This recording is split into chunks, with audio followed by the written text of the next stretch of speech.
ओम शांति।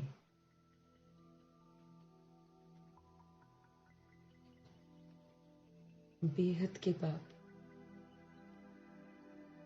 विश्व कल्याणकारी परमपिता परमात्मा की हम संतान, मास्टर विश्व कल्याणकारी हैं। ये स्वमान शिव पिता परमात्मा हम आत्मा को देते हैं। स्वमान के अनुसार फिर मुझ आत्मा को क्या करना है, इस पर मुझे ध्यान देना है। जब मैं आत्मा मास्टर विश्व कल्याणकारी हूँ, तो फिर विश्व की सभी आत्माएं जो हैं वो हमारा परिवार हैं। सभी आत्माओं का हमें कल्याणकारी बनना है। दिन रात प्रभु के अनुसार, दिन रात हमें विश्व की सेवा पर रहना है। कभी भी अलबेला नहीं होना है, कभी भी हम फ्री नहीं हो सकते हैं। हमें सिर्फ प्राप्तियों से, हमें ज्ञान से, हमें गुण से, हमें शक्तियों से संपन्न बनकर उन्हें सेवा में सर्व समर्पण करना है। पहले मुझे सारी जो प्रभु प्राप्तियां हैं उससे, गुणों से, शक्तियों से संपन्न बनना है। पहले मुझे उन्हें अपने लिए यूज करना है, प्रयोग में लाना है, बार बार उसे यूज करके उससे संपन्न बनना है, और फिर मुझे सब कुछ जो है वो प्रभु समर्पण कर देना है। प्रभु के अनुसार विश्व कल्याणकारी अगर हम हैं, तो हमारा हर संकल्प जो है वो विश्व की सेवा के प्रति हो। सेवा प्रति स्वयं को जब हम संपूर्ण समर्पण करेंगे, तब हम विश्व कल्याणकारी स्थिति में स्थित हो सकेंगे। हर बोल जो हम बोले वो विश्व की आत्माओं को उमंग उत्साह दिलाए। हर कर्म जो हम करें वो चरित्र के समान गायन योग्य हो, जिसे देखते ही उसके वाइब्रेशंस या जो देखने वाले हैं वो वैसा करना शुरू कर दे, क्योंकि जैसा कर्म हम करेंगे वैसे दूसरी आत्माएं करेंगी, और फिर वैसे ही वाइब्रेशंस जो हैं वो चारों तरफ फैलेंगे। हर सेकंड का संपर्क आत्मा को प्राप्ति का अनुभव कराए, शक्ति का, खुशी का अनुभव कराए। इतने बड़े विश्व का कल्याण करने के निमित्त बने हैं, तो हमें एक ही समय पर मन, वाणी, कर्म तीनों के द्वारा सेवा करनी है। कोई भी संकल्प हमारा, कोई भी बोल हमारा, कोई भी कर्म हमारा अव्यर्थ न जाए। हमें याद रखना है कि हम विश्व की स्टेज पर हैं। बाप समान हमारे संकल्प बोल होने चाहिए। जैसे बाप के संकल्प बोल नैनों में कल्याण की भावना है, शुभ भावना भरी हुई है, ऐसे हमें भी अपने अंदर कल्याण की भावना और शुभ भावना से स्वयं को संपन्न बनाना है। सेवाधारी हैं हम, स्वयं को संपन्न स्वरूप बनाओ, बाबा कहते हैं, तब औरों को भी संपन्न बना सकेंगे। बाप समान सेवाधारी बनने का गोल्डन चांस मिला हुआ है, तो इससे बड़ा भाग्य और क्या हो सकता है। तो भगवान ने हमें इस सेवा का बहुत बड़ा भाग्य दिया है, तो कहते हैं इस प्राप्त हुए भाग्य को अब आगे बढ़ाते चलो। मना उसको विधि पूर्वक, जो भाग्य मिला हुआ है सेवा का, उसको विधि पूर्वक यूज करके उसको आगे बढ़ाते ही चले जाना है। हमें विश्व कल्याणकारी बनना है। हम आत्माओं को निराकार परमपिता परमात्मा आप समान बना रहे हैं, तो आप समान बनने का ऊना रखना है। जो प्रभु कहते हैं वो करते जाना है, और निराकार परमपिता परमात्मा के महावाक्य को निराकारी स्थिति में स्थित होकर सुनना है, ताकि जो बातें बाबा की हैं वो हमारे चित्त पर बैठी रहे, और हम आत्माएं फिर उसको जिस विधि से बाबा चाहते हैं कि हम करें, उसी विधि से हम कर पाएं। तो परमपिता परमात्मा को हाजिर नाजिर करते हुए, ब्रह्मा माँ को हाजिर करते हुए, उन्हीं की मौजूदगी में उन्हीं से हम उनके महावाक्यों को यथार्थ समझेंगे, ताकि उसको यथार्थ रीति हम अमल में लेकर आएं। प्रभु के महावाक्य, प्रभु बेहद का बाप है, तो उनके बेहद के बच्चे हैं। तो द्वापर युग और कलयुग में आने वाले जो बेहद के बच्चे हैं, उन सभी आत्माओं के प्रति भी बेहद के बाप के ये महावाक्य समर्पित हैं। सभी सोल्स जो हैं जागृत हुए, सभी सोल्स को अपने परमपिता परमात्मा की याद आए, सभी को अपना स्वधर्म फिर से वापस अच्छा लगे और काम क्रोध लोभ मोह अहंकार से वैराग आ जाए। हर आत्मा अपने स्वधर्म में जरूर लौटे। इन्हीं दुआओं के साथ प्रभु के महावाक्य उन्हें समर्पित करते हैं और साथ में प्रभु के महावाक्य प्रकृति के प्रति भी हैं, वायुमंडल के प्रति भी हैं और पांच तत्वों के प्रति भी हैं, जिनको फिर से सतो प्रधान बनना है, जिनको फिर से समर्थ शुद्ध बनना है और शुद्ध दुनिया अभी फिर से बननी है। तो प्रभु के ये शुद्ध समर्थ महावाक्य वायुमंडल, प्रकृति और तत्वों को भी समर्पित है। सारे जीव जंतु जितने हैं, जानवर हैं, वो सब पुनः पवित्र बने, क्योंकि हम आत्माएं अपवित्र बनते हैं तो वो भी अपवित्र बनते हैं। तो हम आत्माओं पर बहुत बड़ी जिम्मेवारी है। हम विधि पूर्वक प्रभु का कहना माने और उनकी श्रीमत पर चलकर सतो प्रधान बने तो सारी सृष्टि ही सतो प्रधान बन जाएगी। हम जगे रहेंगे तो सारा जग जो है वो जग जाएगा। हम निर्विकारी बनेंगे तो सारा जग निर्विकारी बनेगा। इतनी बड़ी जिम्मेवारी है हम आत्माओं की। तो जिम्मेवारियों को समझते हुए निराकार स्थिति में स्थित रहकर सारा दिन हम अपना पाठ बजाएंगे, धर्म राज्य को सामने रखेंगे हर सारा दिन, ताकि हमारे कर्म जो हैं अब गलत ना हो। इन्हीं दुआओं के साथ देखते हैं आज मीठे परमपिता परमात्मा हम आत्मा को कौन सी नई बात बताते हैं जिसे हम धारण करके नया बन सकते हैं, क्योंकि उनके अनुसार हमारा हर सेकंड जो है वो नया होना चाहिए, हर पल हमारा नया होना चाहिए। तो उसको नया करने के लिए नई शिक्षाओं को आज बाप दादा से ही समझते हैं। मीठे बाबा बोले, मीठे बच्चे, सत्य सुनाने वाला एक बाप है, इसीलिए इन्हीं की सिर्फ महिमा है भक्ति मार्ग में, सत्यम शिवम सुंदरम, और किसी को नहीं बोलते हैं। क्यों? क्योंकि शिव ही हमें सत्य सुनाते हैं। तो सत्य सुनाने वाला एक बाप ही है, इसलिए बाप से ही सुनो। बाकी ये सारी दुनिया झूठखंड है, सब झूठ बोलते हैं, सब झूठ बोलते हैं, किसी की नहीं अब सुननी है। सत्य सुनाने वाले एक बाप हैं, इसलिए बाप से ही सुनो, मनुष्यों से नहीं सुनो। मनुष्य मिसगाइड करते हैं, इस वक्त तरह तरह के प्रलोभन देते हैं, ऐसा करो तो ऐसा हो जाएगा, ऐसा करो तो ऐसा हो जाएगा। बहुत सारे प्रलोभन लेकर आ रहे हैं। ये माया का ईश्वरीय स्वरूप है इस समय। कि माया किसी तरीके से भगवान से विस्मृत करती है और अपने साथ पीछे लगाती है, प्रलोभन दिखाती है, हाँ, कि ये मिल जाएगा, वो मिल जाएगा। ये कलयुग तो समाप्त होने वाला है। इसके चक्कर में आकर हमें अपना वक्त ज़ाया नहीं करना है, हमें झूठ नहीं सुनना है।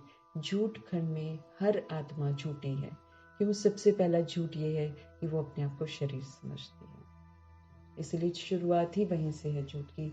इसलिए जो भी वो बोलती है वो झूठ ही बोलती है। वो खुद को देह समझती है और देह में ही फंसाती है। वो देह जो परिवर्तनशील है, वो देह जो कभी भी खत्म होने वाली है।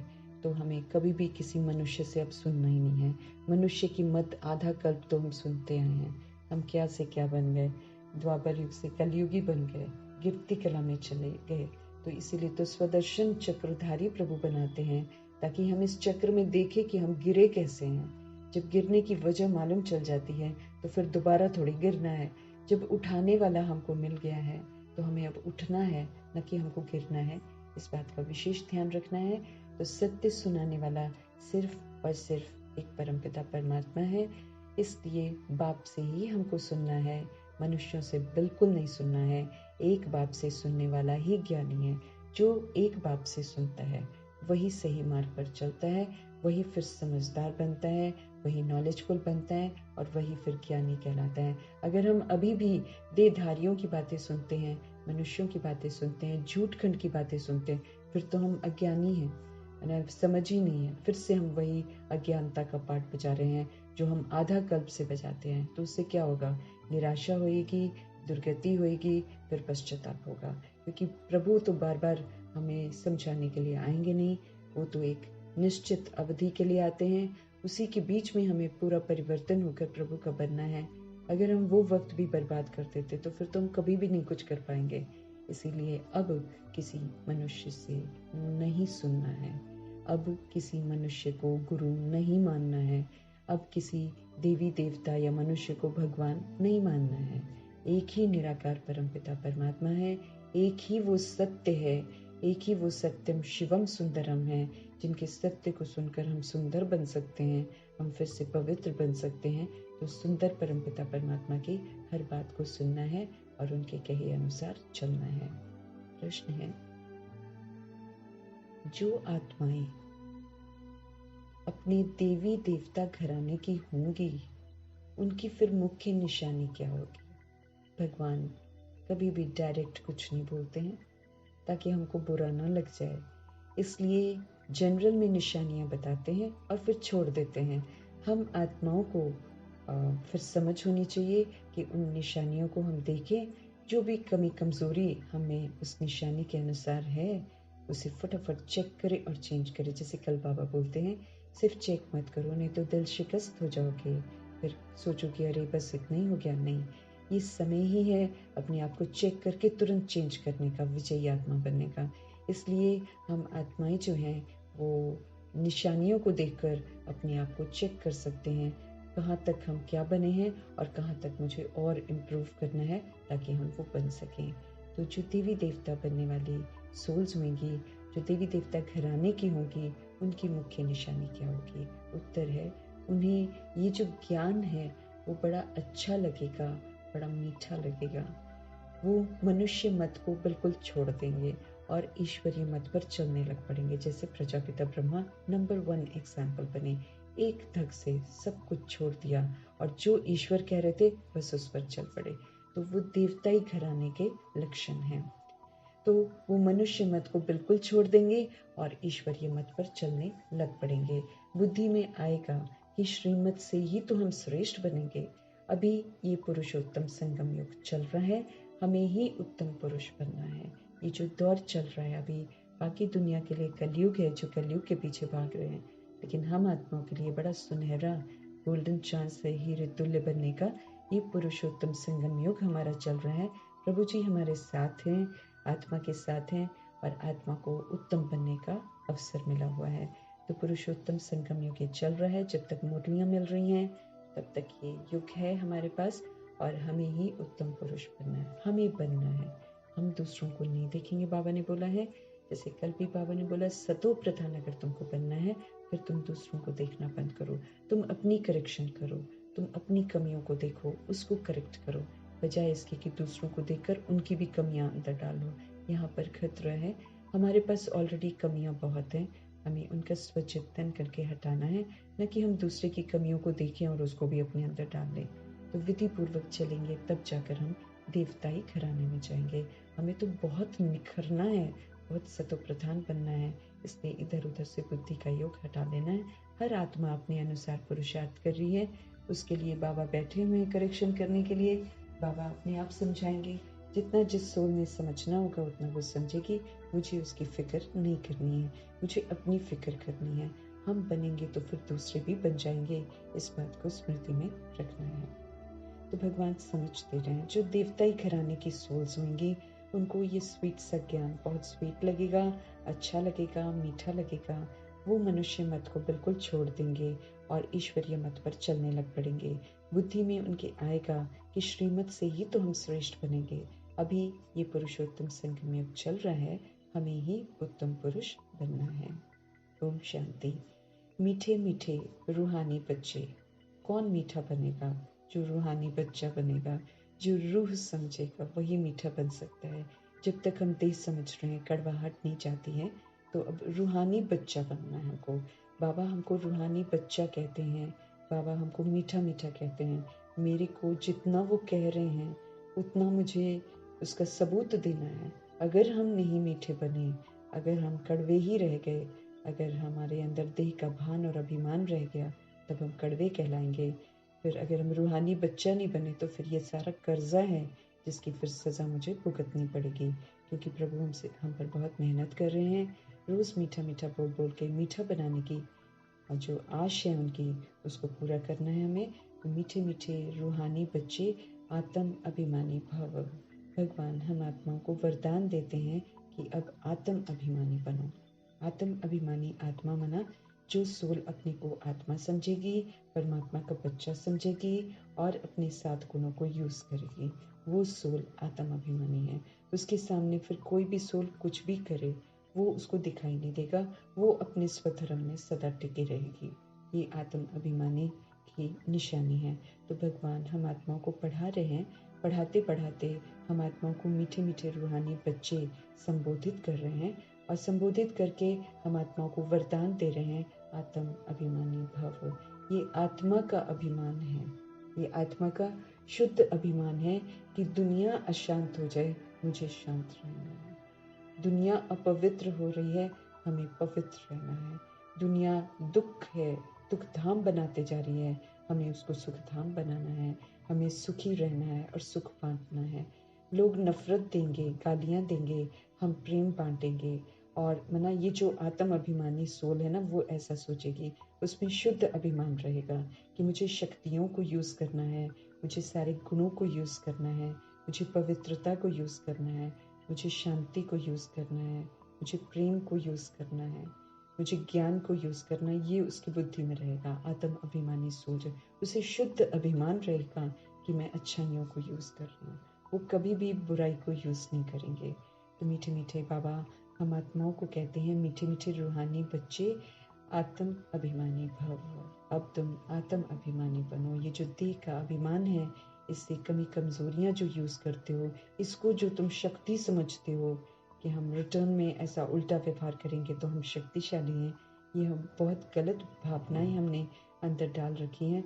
वो एक्चुअली हम शक्तिहीन बनते चले जाते हैं, आत्मा की शक्ति घट जाती है। इसलिए आत्म अभिमानी होकर रहना है। मैं सोल हूँ, वास्तव में मैं सोल हूँ, मैं सतुगुणी हूँ, स्मृति दिलाई गई है। मेरी अनादि आदि विशेषताएं सतुगुणी और सतयुगी हैं।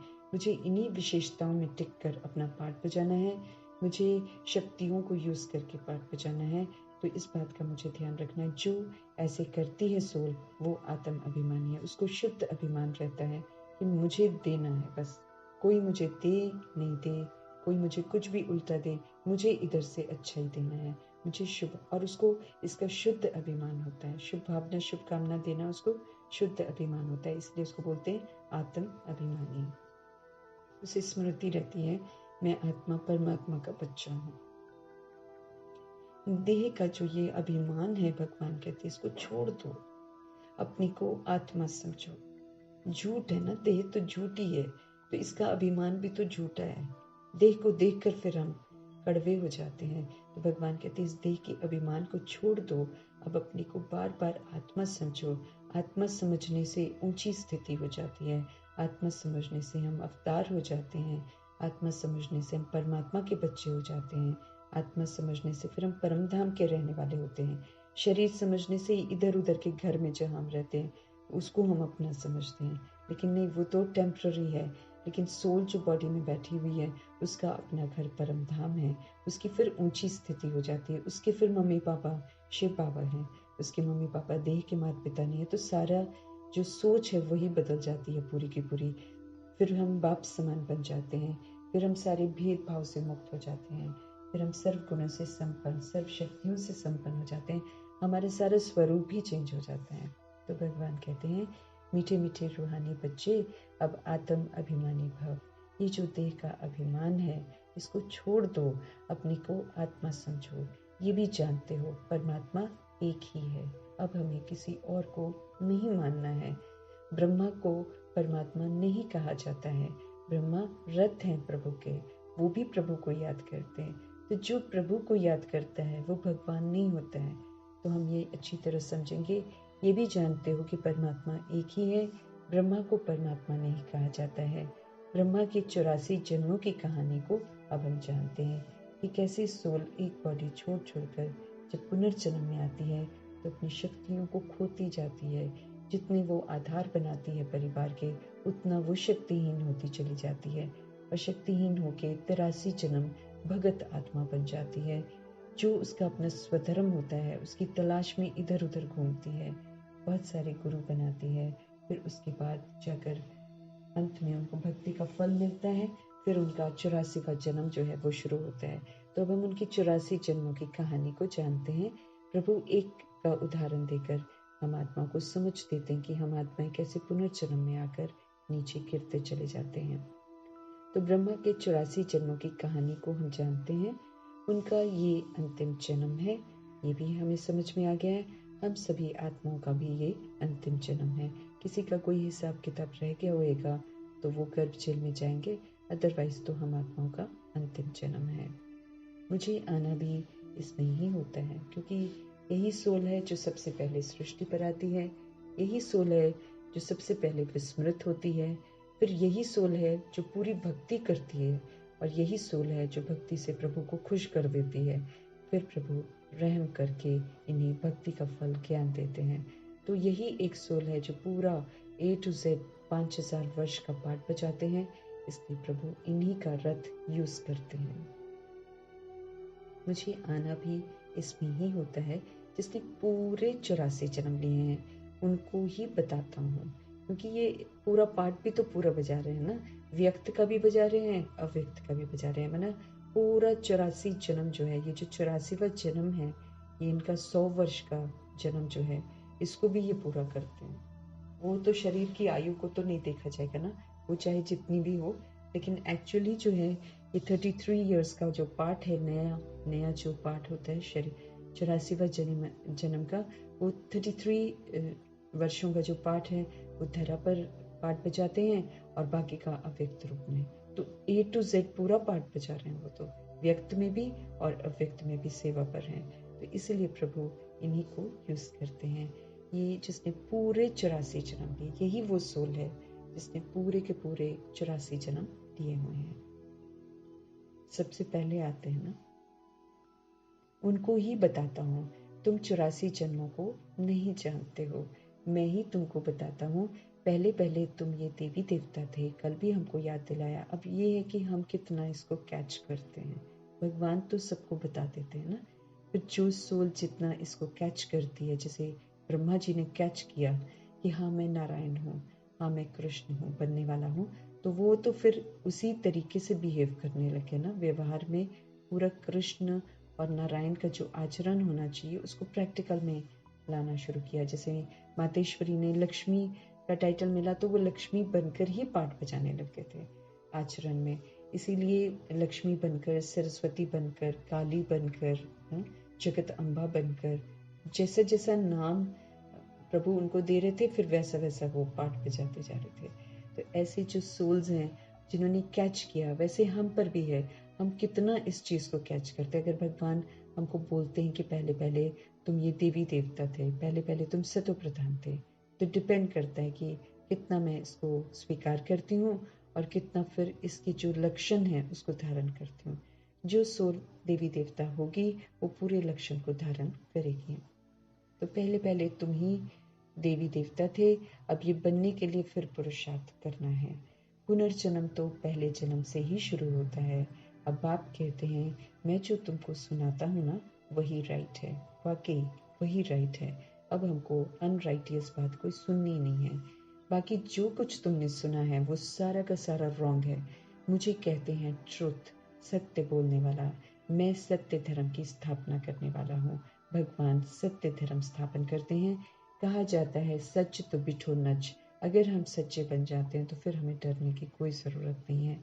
जो बाबा कहे कि सच्चे बन जाते हैं ना, तो अर्थात सच्चे हो तो खुशी में डांस करो, फिर तो कोई डर की ज़रूरत ही नहीं है।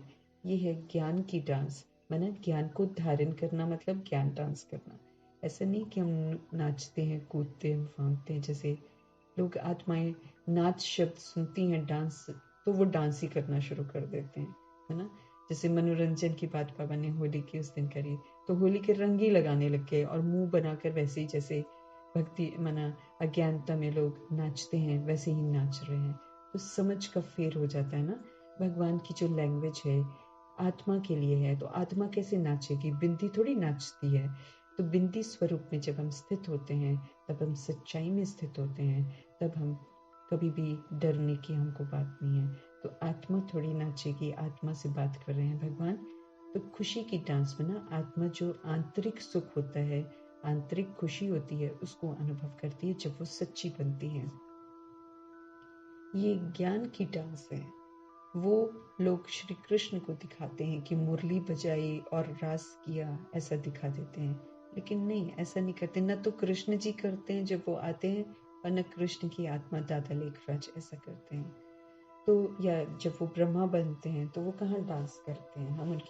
हम इतिहास में देख सकते हैं, कहीं भी मातेश्वरी या कहीं भी दादियाँ जो हैं वो कहीं तो डांस नहीं कर रही हैं, स्थूल डांस तो कहीं भी नहीं कर रहे हैं, है ना। उल्टा वो तो बड़ा ध्यान रखते हैं कि आवाज़ नहीं होनी चाहिए, आवाज़ से परे वाली स्थिति का वो तो बहुत अभ्यास करते हैं। तो हम वो नहीं कर सकते हैं जो दुनिया वाले कर रहे हैं, लेकिन फिर भी वही समझ का फेर है कि डांस शब्द सुनते ही लोग फिर डांस करते हैं, मनोरंजन शब्द यूज़ करते ही फिर वो रंग लगाते हैं। लेकिन बाबा जो साथ में ये कहते हैं कि वो जो दुनिया कर रही है वो करके मिक्की माउस मत बनना, ये नहीं पढ़ते, इस पर ध्यान नहीं देते हैं। तो वो वही है कि जो जितना कैच करेगा वो उस घराने का होगा। तो देवी देवता धर्म की जो सोल्स हैं, जैसे प्रजापिता ब्रह्मा, मातेश्वरी, दादियाँ हैं, तो ये कैच करती हैं कि हाँ, हम देवी देवता धर्म के हैं, तो फिर वो उसी आचरण को स्वीकार करके वैसे ही पाठ बजाती हैं। तो श्री कृष्ण के लिए भी बताते हैं कि उसने मुरली बजाई, उसने रास किया, नहीं, ऐसा नहीं होता। कृष्ण सतो प्रधान प्रिंस है, वो कोई खवाला नहीं है, वो कोई ऐसे मैदानों में जा जाकर रास नहीं करता किसी के साथ। वो तो खूबसूरत सा बचपन है उनका, वो सतो प्रधान प्रिंस है, उनको ऐसी चीज़ें करने की ज़रूरत नहीं है, न मुरली बजाने की ज़रूरत है। लेकिन वास्तव में वो जो एक ही सोल है जो पुनर्जन्म में आती है, वो जो ब्रह्मा बनती है, ब्रह्मा का टाइटल प्रभु से प्राप्त करती है, तो वो भगवान के लिए रथ बनती है। फिर भगवान उनके मुख के द्वारा मुरली सुनाते हैं, लेकिन तब वो श्री कृष्ण का स्वरूप नहीं होता है, वो पुरुषार्थी ब्रह्मा का स्वरूप होता है। तो इस बात का कंफ्यूजन करके जब भक्ति मार्ग की बातें बनती हैं, तो जिसके पास जितना याद रहता है उतना वो मिक्स करके लिख देता है, क्योंकि हम आत्माएं जब पुनर्जन्म में आती हैं तो पिछले जन्म की बातों को भूल जाती हैं।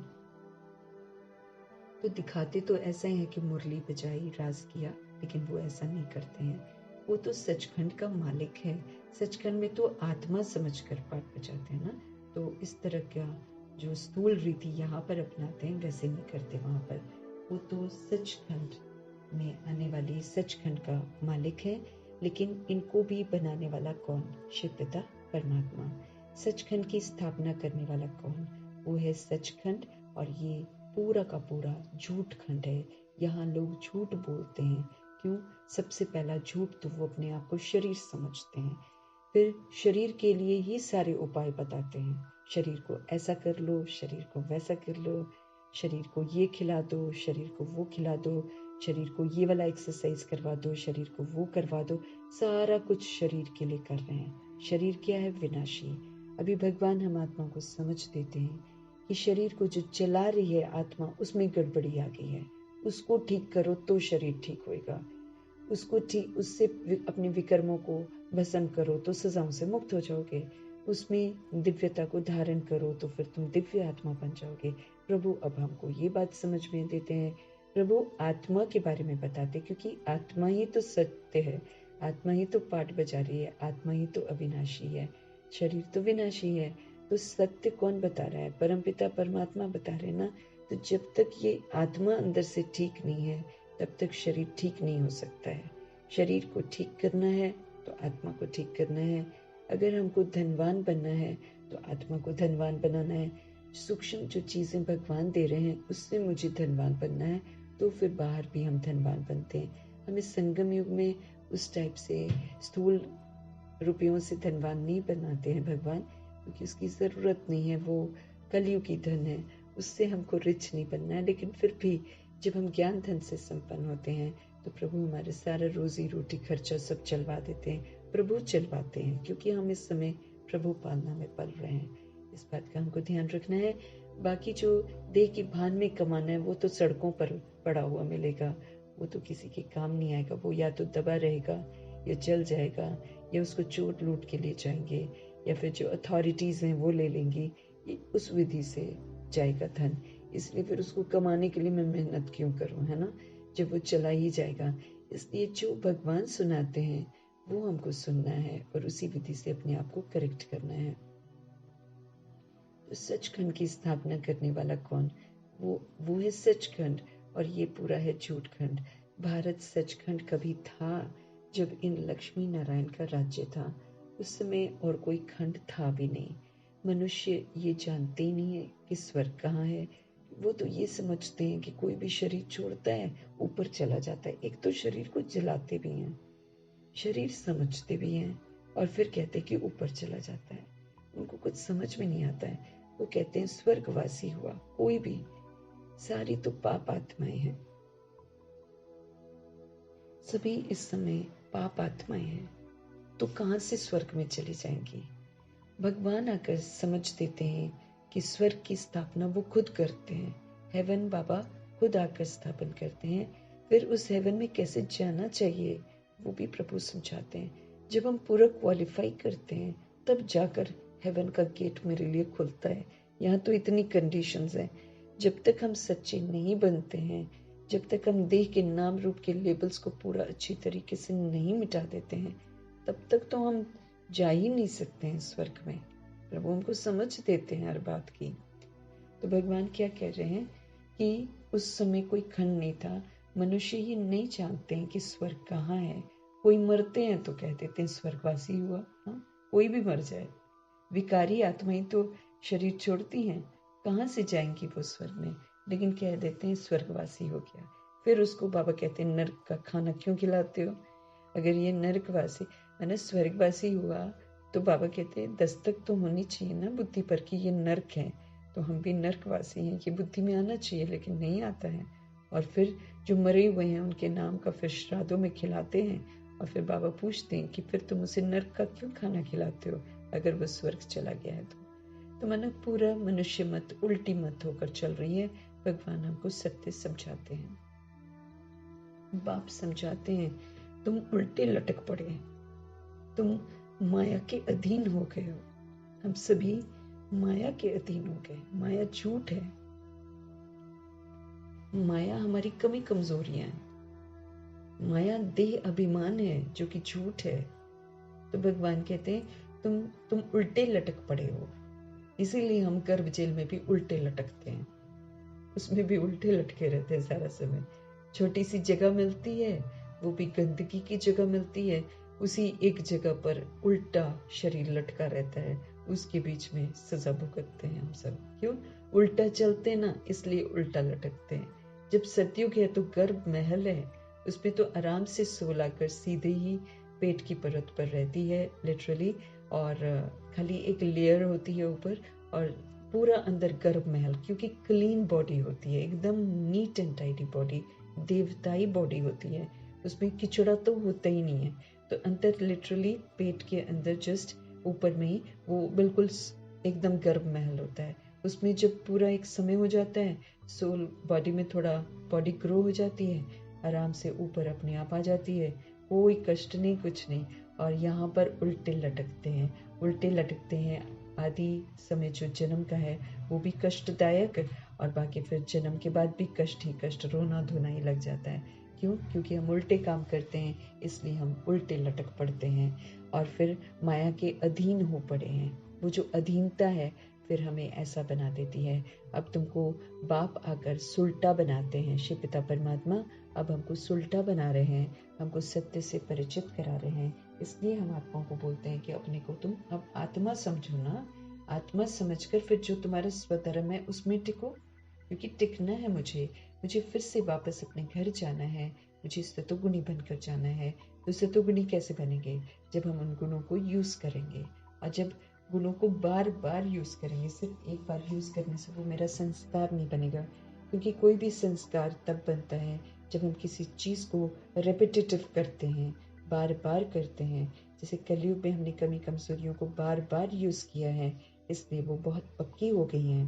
अब वो 63 जन्म का पक्कापन है जिसे हमें एक जन्म में खत्म करना है। इसीलिए जो समर्थ संकल्प हैं, जो शुभ संकल्प हैं, शुद्ध संकल्प हैं, उन्हीं को करने की प्रभु समझ देते हैं। बार बार अच्छाई को यूज करना है, बार बार 7 गुणों को यूज करना है, पवित्र रहना है, शांत रहना है, सुखी रहना है, आनंदित रहना है, प्रेम स्वरूप रहना है, शक्ति स्वरूप रहना है, ज्ञान स्वरूप रहना है। बार बार इसी स्वरूप में रहना है, इसी का सुख सबको देना है। दुनिया इस समय बेसमझ हो गई है, लेकिन हमें ज्ञान वाला पाठ बजाना है। वो अज्ञान वाला बजाएंगे, लेकिन मुझे ज्ञान वाला बजा बजा कर उनको भी स्मृति दिलानी है, क्योंकि जितना हम बजाएंगे उतना मेरे संस्कार जो हैं अच्छे वाले वो पक्के हो जाएंगे, और जब वो पक्के हो जाएंगे तो फिर उसके वाइब्रेशंस जो हैं वो चारों तरफ फैलेंगे, तो वो सोल्स भी फिर धीरे धीरे वैसे बन जाएंगे, क्योंकि उन्होंने हमारे चेंज होने से चेंज होना है। ये भगवान ने हमको बता दिया है। हम चेंज नहीं होंगे तो मेरा कर्जा रह जाएगा, जिसकी सज़ा फिर मुझे भुगतनी पड़ेगी। मेरी वजह से सोल्स चेंज नहीं कर पा रही हैं, तो मैं आत्मा सज़ा की भागीदार होंगी। तो ये जो द्वापर युग और कलयुग की करोड़ों की आबादी है, वो हमारे कर्मा से जुड़ी हुई है। हमारे कर्म बिगड़े थे, इसलिए वो बिगड़ गए हैं। इसीलिए वो इल्ज़ाम भी लगाते हैं कि हमारे पूर्वज ही गलत हैं। क्रिश्चियंस तो ये इल्ज़ाम लगाते हैं कि हमारे पूर्वज गलत हैं। झूठ तो नहीं बोल रहे ना वो, तो हम ही गलत होते हैं, तो वो गलत होते हैं, इसलिए उनको वो वाली सज़ा नहीं मिलती है जो हमको मिलती है। इसलिए अपनी जिम्मेवारियों को समझना है। हम सचखंड में जाना है। बिल्कुल थोड़ा सा समय पुरुषोत्तम संगम युग का है, जिसमें हमें प्रभु को बिल्कुल आजमाना नहीं है। वो जो कह रहे हैं उसको करने में ही हम आत्माओं की भलाई है। तो भगवान कहते हैं, मनुष्य ये नहीं जानते कि स्वर्ग कहाँ है। कोई मरते हैं तो कह देते हैं कि स्वर्गवासी हो गया। अब बाप समझाते हैं, तुम उल्टे लटक पड़े हो, माया के तुम अधीन हो पड़े हो। अब तुमको पाप आकर सुलटा बनाते हैं। तुम जानते हो भक्तों को भक्ति का फल देने वाला भगवान है। इस समय सब भक्ति में है, सब भक्ति कर रहे हैं। जो भी शास्त्र आदि है सब है भक्ति मार्ग के। तो ये गीत गाना आदि सब है भक्ति मार्ग के। जो गीत भी गाते हैं वो भक्ति मार्ग का है। भजन बंदगी करना भक्ति मार्ग का है। ज्ञान मार्ग में तो हमें आवाज से परे जाते जाना है। इसमें तो शोर हमको मचाना ही नहीं है, तो नाचना तो बहुत दूर की बात है। हम नाच रहे हैं, हम प्रभु की श्रीमत के विपरीत जाकर गा रहे हैं, शोर मचा रहे हैं, तो फिर तो हम मधुबन की भूमि में फिर डिसर्विस कर रहे हैं। वहाँ जहाँ ब्रह्मा का चरित्र भूमि है, वो मातेश्वरी की चरित्र भूमि है। वो दादियों ने कितना अच्छा पाठ बजाया है, वो आत्म अभिमानी वाला पाठ बजाया है। इसलिए वहाँ पर तो इस तरह की हरकत होनी ही नहीं चाहिए। लेकिन फिर भी वही है कि हम सब के सब जो हैं वो देवी देवता वाले धर्म को कैच नहीं कर पाते हैं ना, तो फिर बहुत सारे लोग प्रजा बनते हैं, दास दासी बनते हैं, फेल भी हो जाते हैं। इसलिए सोल्स फिर वैसा पाठ बजाती हैं। फिर यही तो है ना, बाबा कहे कि ये जो 16,033 करोड़ जो 16,133 करोड़ आत्माएं जो हैं, यही तो लॉ बना रही हैं। इसी लॉ पर तो सारा कलयुग चल रहा है। इधर आत्माएं वैसा काम कर रही हैं, इसलिए दुनिया में भी चल रहा है। तो कितनी ना हमारी बड़ी जिम्मेवारी है कि वो वाले कर्म अपने करने हैं।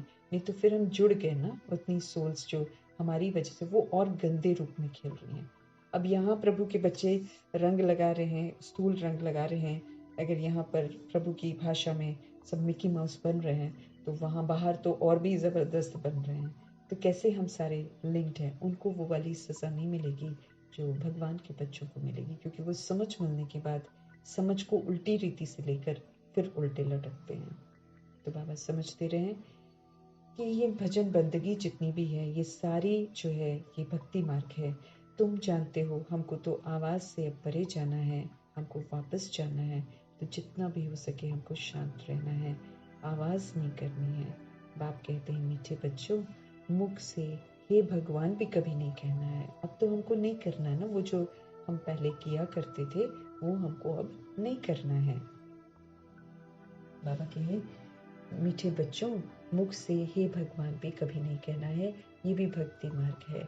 कलयुग के अंत तक भक्ति मार्ग चलता है। अब ये है पुरुषोत्तम संगम युग, जबकि बाप आकर हमको ज्ञान से उत्तम पुरुष बनाते हैं। हम सब बिल्कुल नीच कनिष्ठ हो जाते हैं, तो भगवान अभी हम आत्माओं को उत्तम बना रहे हैं। तो उनकी मत पर चलेंगे तभी तो हम उत्तम बनेंगे।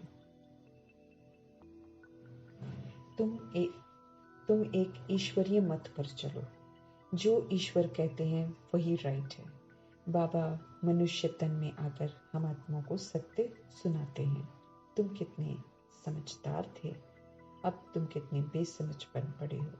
तुम गोल्डन एज में थे, अब तुम आयरन एज में आ गए हो। अंतर बता रहे, कल भी हमको बहुत स्पष्ट अंतर बता रहे थे, आज भी और पक्का करा रहे हैं कि हम सब गोल्डन एज में थे, अब हम आयरन एज में आ गए हैं। यहाँ का जो होगा उनको ये ज्ञान अच्छा लगेगा। माना अच्छा लगना मीन्स वो फिर ज्ञान को धारण करेंगे। यहाँ वालों को मीठा लगेगा। ये बाबा खुद भी गीता पढ़ते थे, ब्रह्मा जी भी जब दादा लेखराज थे तो गीता पढ़ते थे। बाबा मिला, एक धक से सब कुछ छोड़ दिया। समझ मिल गई ना, तो समझ मिलने के बाद बेसमझी थोड़ी करेंगे हम, है ना। समझ मिलने के बाद अगर हम बेसमझी कर रहे हैं तो वो तो फिर क्या बन जाएंगे हम, फिर तो हम भगवान थोड़ी फिर हमें एक्सेप्ट करेगा।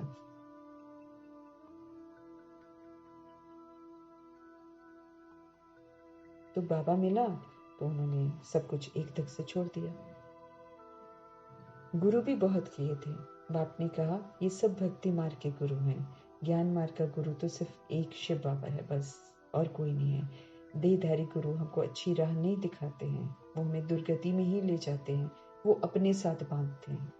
तो हम किसके साथ बन जाते हैं? देहधारी के साथ। देहधारी के साथ बंधना, देहधारी के आगे माथा टेकना, माना भूत पूजा करना। फिर तो हम भूत पूजा करते हैं, 5 तत्वों की पूजा करते हैं। फिर तो वो 5 तत्वों का शरीर हो गया ना, उसकी पूजा कर रहे हैं, तो फिर हम भूत पूजा करते हैं। तो ये गुरु वगैरह जितने भी दुनिया के हम बनाते हैं भक्ति मार्ग में, वो सारे झूठे हैं। वो अपने को देह समझते हैं और देह वाली बातें ही करते हैं। सच्चा सदगुरु जो है वो तो शिव पिता परमात्मा ही है। ज्ञान मार्ग में जब हम आते हैं तो हमारा गुरु फिर एक है, ये हमको ध्यान रखना है। अब हमको दूसरा वाला गुरु कंटिन्यू नहीं करना है। ज्ञान जब मेरे से सुने तब तो उनको ज्ञानी कह सकते हैं। अगर हम भगवान से सुनते हैं और उनका पूरा कहना मानते हैं तो हम ज्ञानी कहला सकते हैं। फिर बाबा कहते हैं बाकी सब जितने भी लोग हैं वो सारे भगत हैं। भगवान की जो श्रीमत है वही श्रेष्ठ मत है। उस श्रीमत पर चलकर ही हम श्रेष्ठ बन सकते हैं। बाकी जितनी भी मत है वो सारी की सारी मनुष्य की मत है। ये है ईश्वरीय मत, वो है रावण की मत, ये है भगवान की मत। इसको समझना है। वो देवभान की मत है, उसको तो बिल्कुल झूठ है। वो मिसगाइड कर रही है। आत्मा जब तक नहीं सुधरेगी भाग्य नहीं सुधर सकता है। आत्मा को ही सुधरना है तो भाग्यशाली बनते हैं। इस बात को ध्यान में रखना है। दुनिया देह की जन्म पत्री बनाती है, जैसे कल बाबा ने बोला, वो देह की बनाती है। देह तो विनाशी है, इसलिए वो अनुमान है, उसमें सत्य नहीं होता है। लेकिन भगवान तो आकर हमें 5000 वर्ष की जन्म पत्री बताते हैं कि कैसे हम पुनर्जन्म में आते हैं। इसलिए हमारी वो पत्रियां कभी भी सही नहीं बनेंगी, क्योंकि हमारा एग्जैक्ट कोई बता नहीं पाएगा। क्योंकि हमारा तो शुरू से हिसाब बनता है ना, द्वापर युग के बिल्कुल शुरू से बनता है। और फिर हम सोल्स सतयुग में आते हैं कि त्रेता युग में आते हैं, उसके अनुसार भी हमारा भाग्य जो है जन्म पत्री पर बड़ा प्रभाव पड़ता है। तो हमारी जो पत्री है वो बिल्कुल ही डिफरेंट होगी। इसलिए दुनियावी जन्म पत्री के अनुसार हमको नहीं चलना है, क्योंकि कोई सत्य बता ही नहीं पाएगा। हमारा पाठ ही अलग है। तो ज्ञान जब मेरे से सुनो तब उनको ज्ञानी कह सकते हैं। बाकी सब तो भगत हैं। श्रीमत श्रेष्ठ है, बाकी सब है मनुष्य की मत। ये है ईश्वरीय मत, वो है रावण की मत, ये है भगवान की मत। भगवानुवाच तुम कितने महान भाग्यशाली हो, इसलिए तुम्हारा हीरे जैसा जन्म जो है वो अभी है। अंगूठी में भी हीरा बीच में डालते हैं, माला में ऊपर फूल होता है ना। वो जो नवरत्न या नवरत्नों की जो अंगूठी बनाते हैं या नवरत्न हार जो बनाते हैं, उसमें बीच में हीरा लगाते हैं। हीरा परमात्मा का प्रतीक है। और बाकी फिर सारे पुखराज है, ये है नीलम है, और पता नहीं कितना कुछ कुछ होता है। वो 8 जो हैं वो अलग अलग नाम है। मोती है ना, और भी बहुत सारे नाम होते हैं ना। वो सारे जो हैं अष्टरत्नों के जो अष्टरत्न बनते हैं ना, उनका वो यादगार है। लोग फिर उसको स्थूल पत्थर के रूप में उसको डाल देते हैं और बीच में एक हीरा लगा देते हैं। तो भगवान कहते हैं अंगूठी में भी क्या करते हैं, हीरे को बीच में डालते हैं।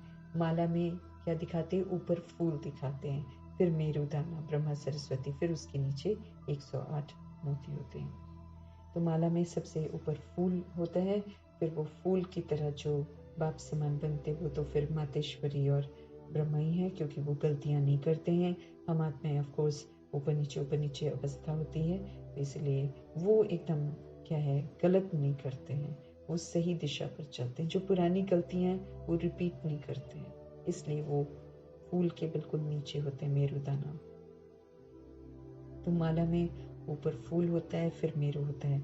नाम भी है आदम बीबी ना, जैसे मुस्लिम्स लोग आदम बीबी कहते हैं, तो वो है ब्रह्मा और सरस्वती।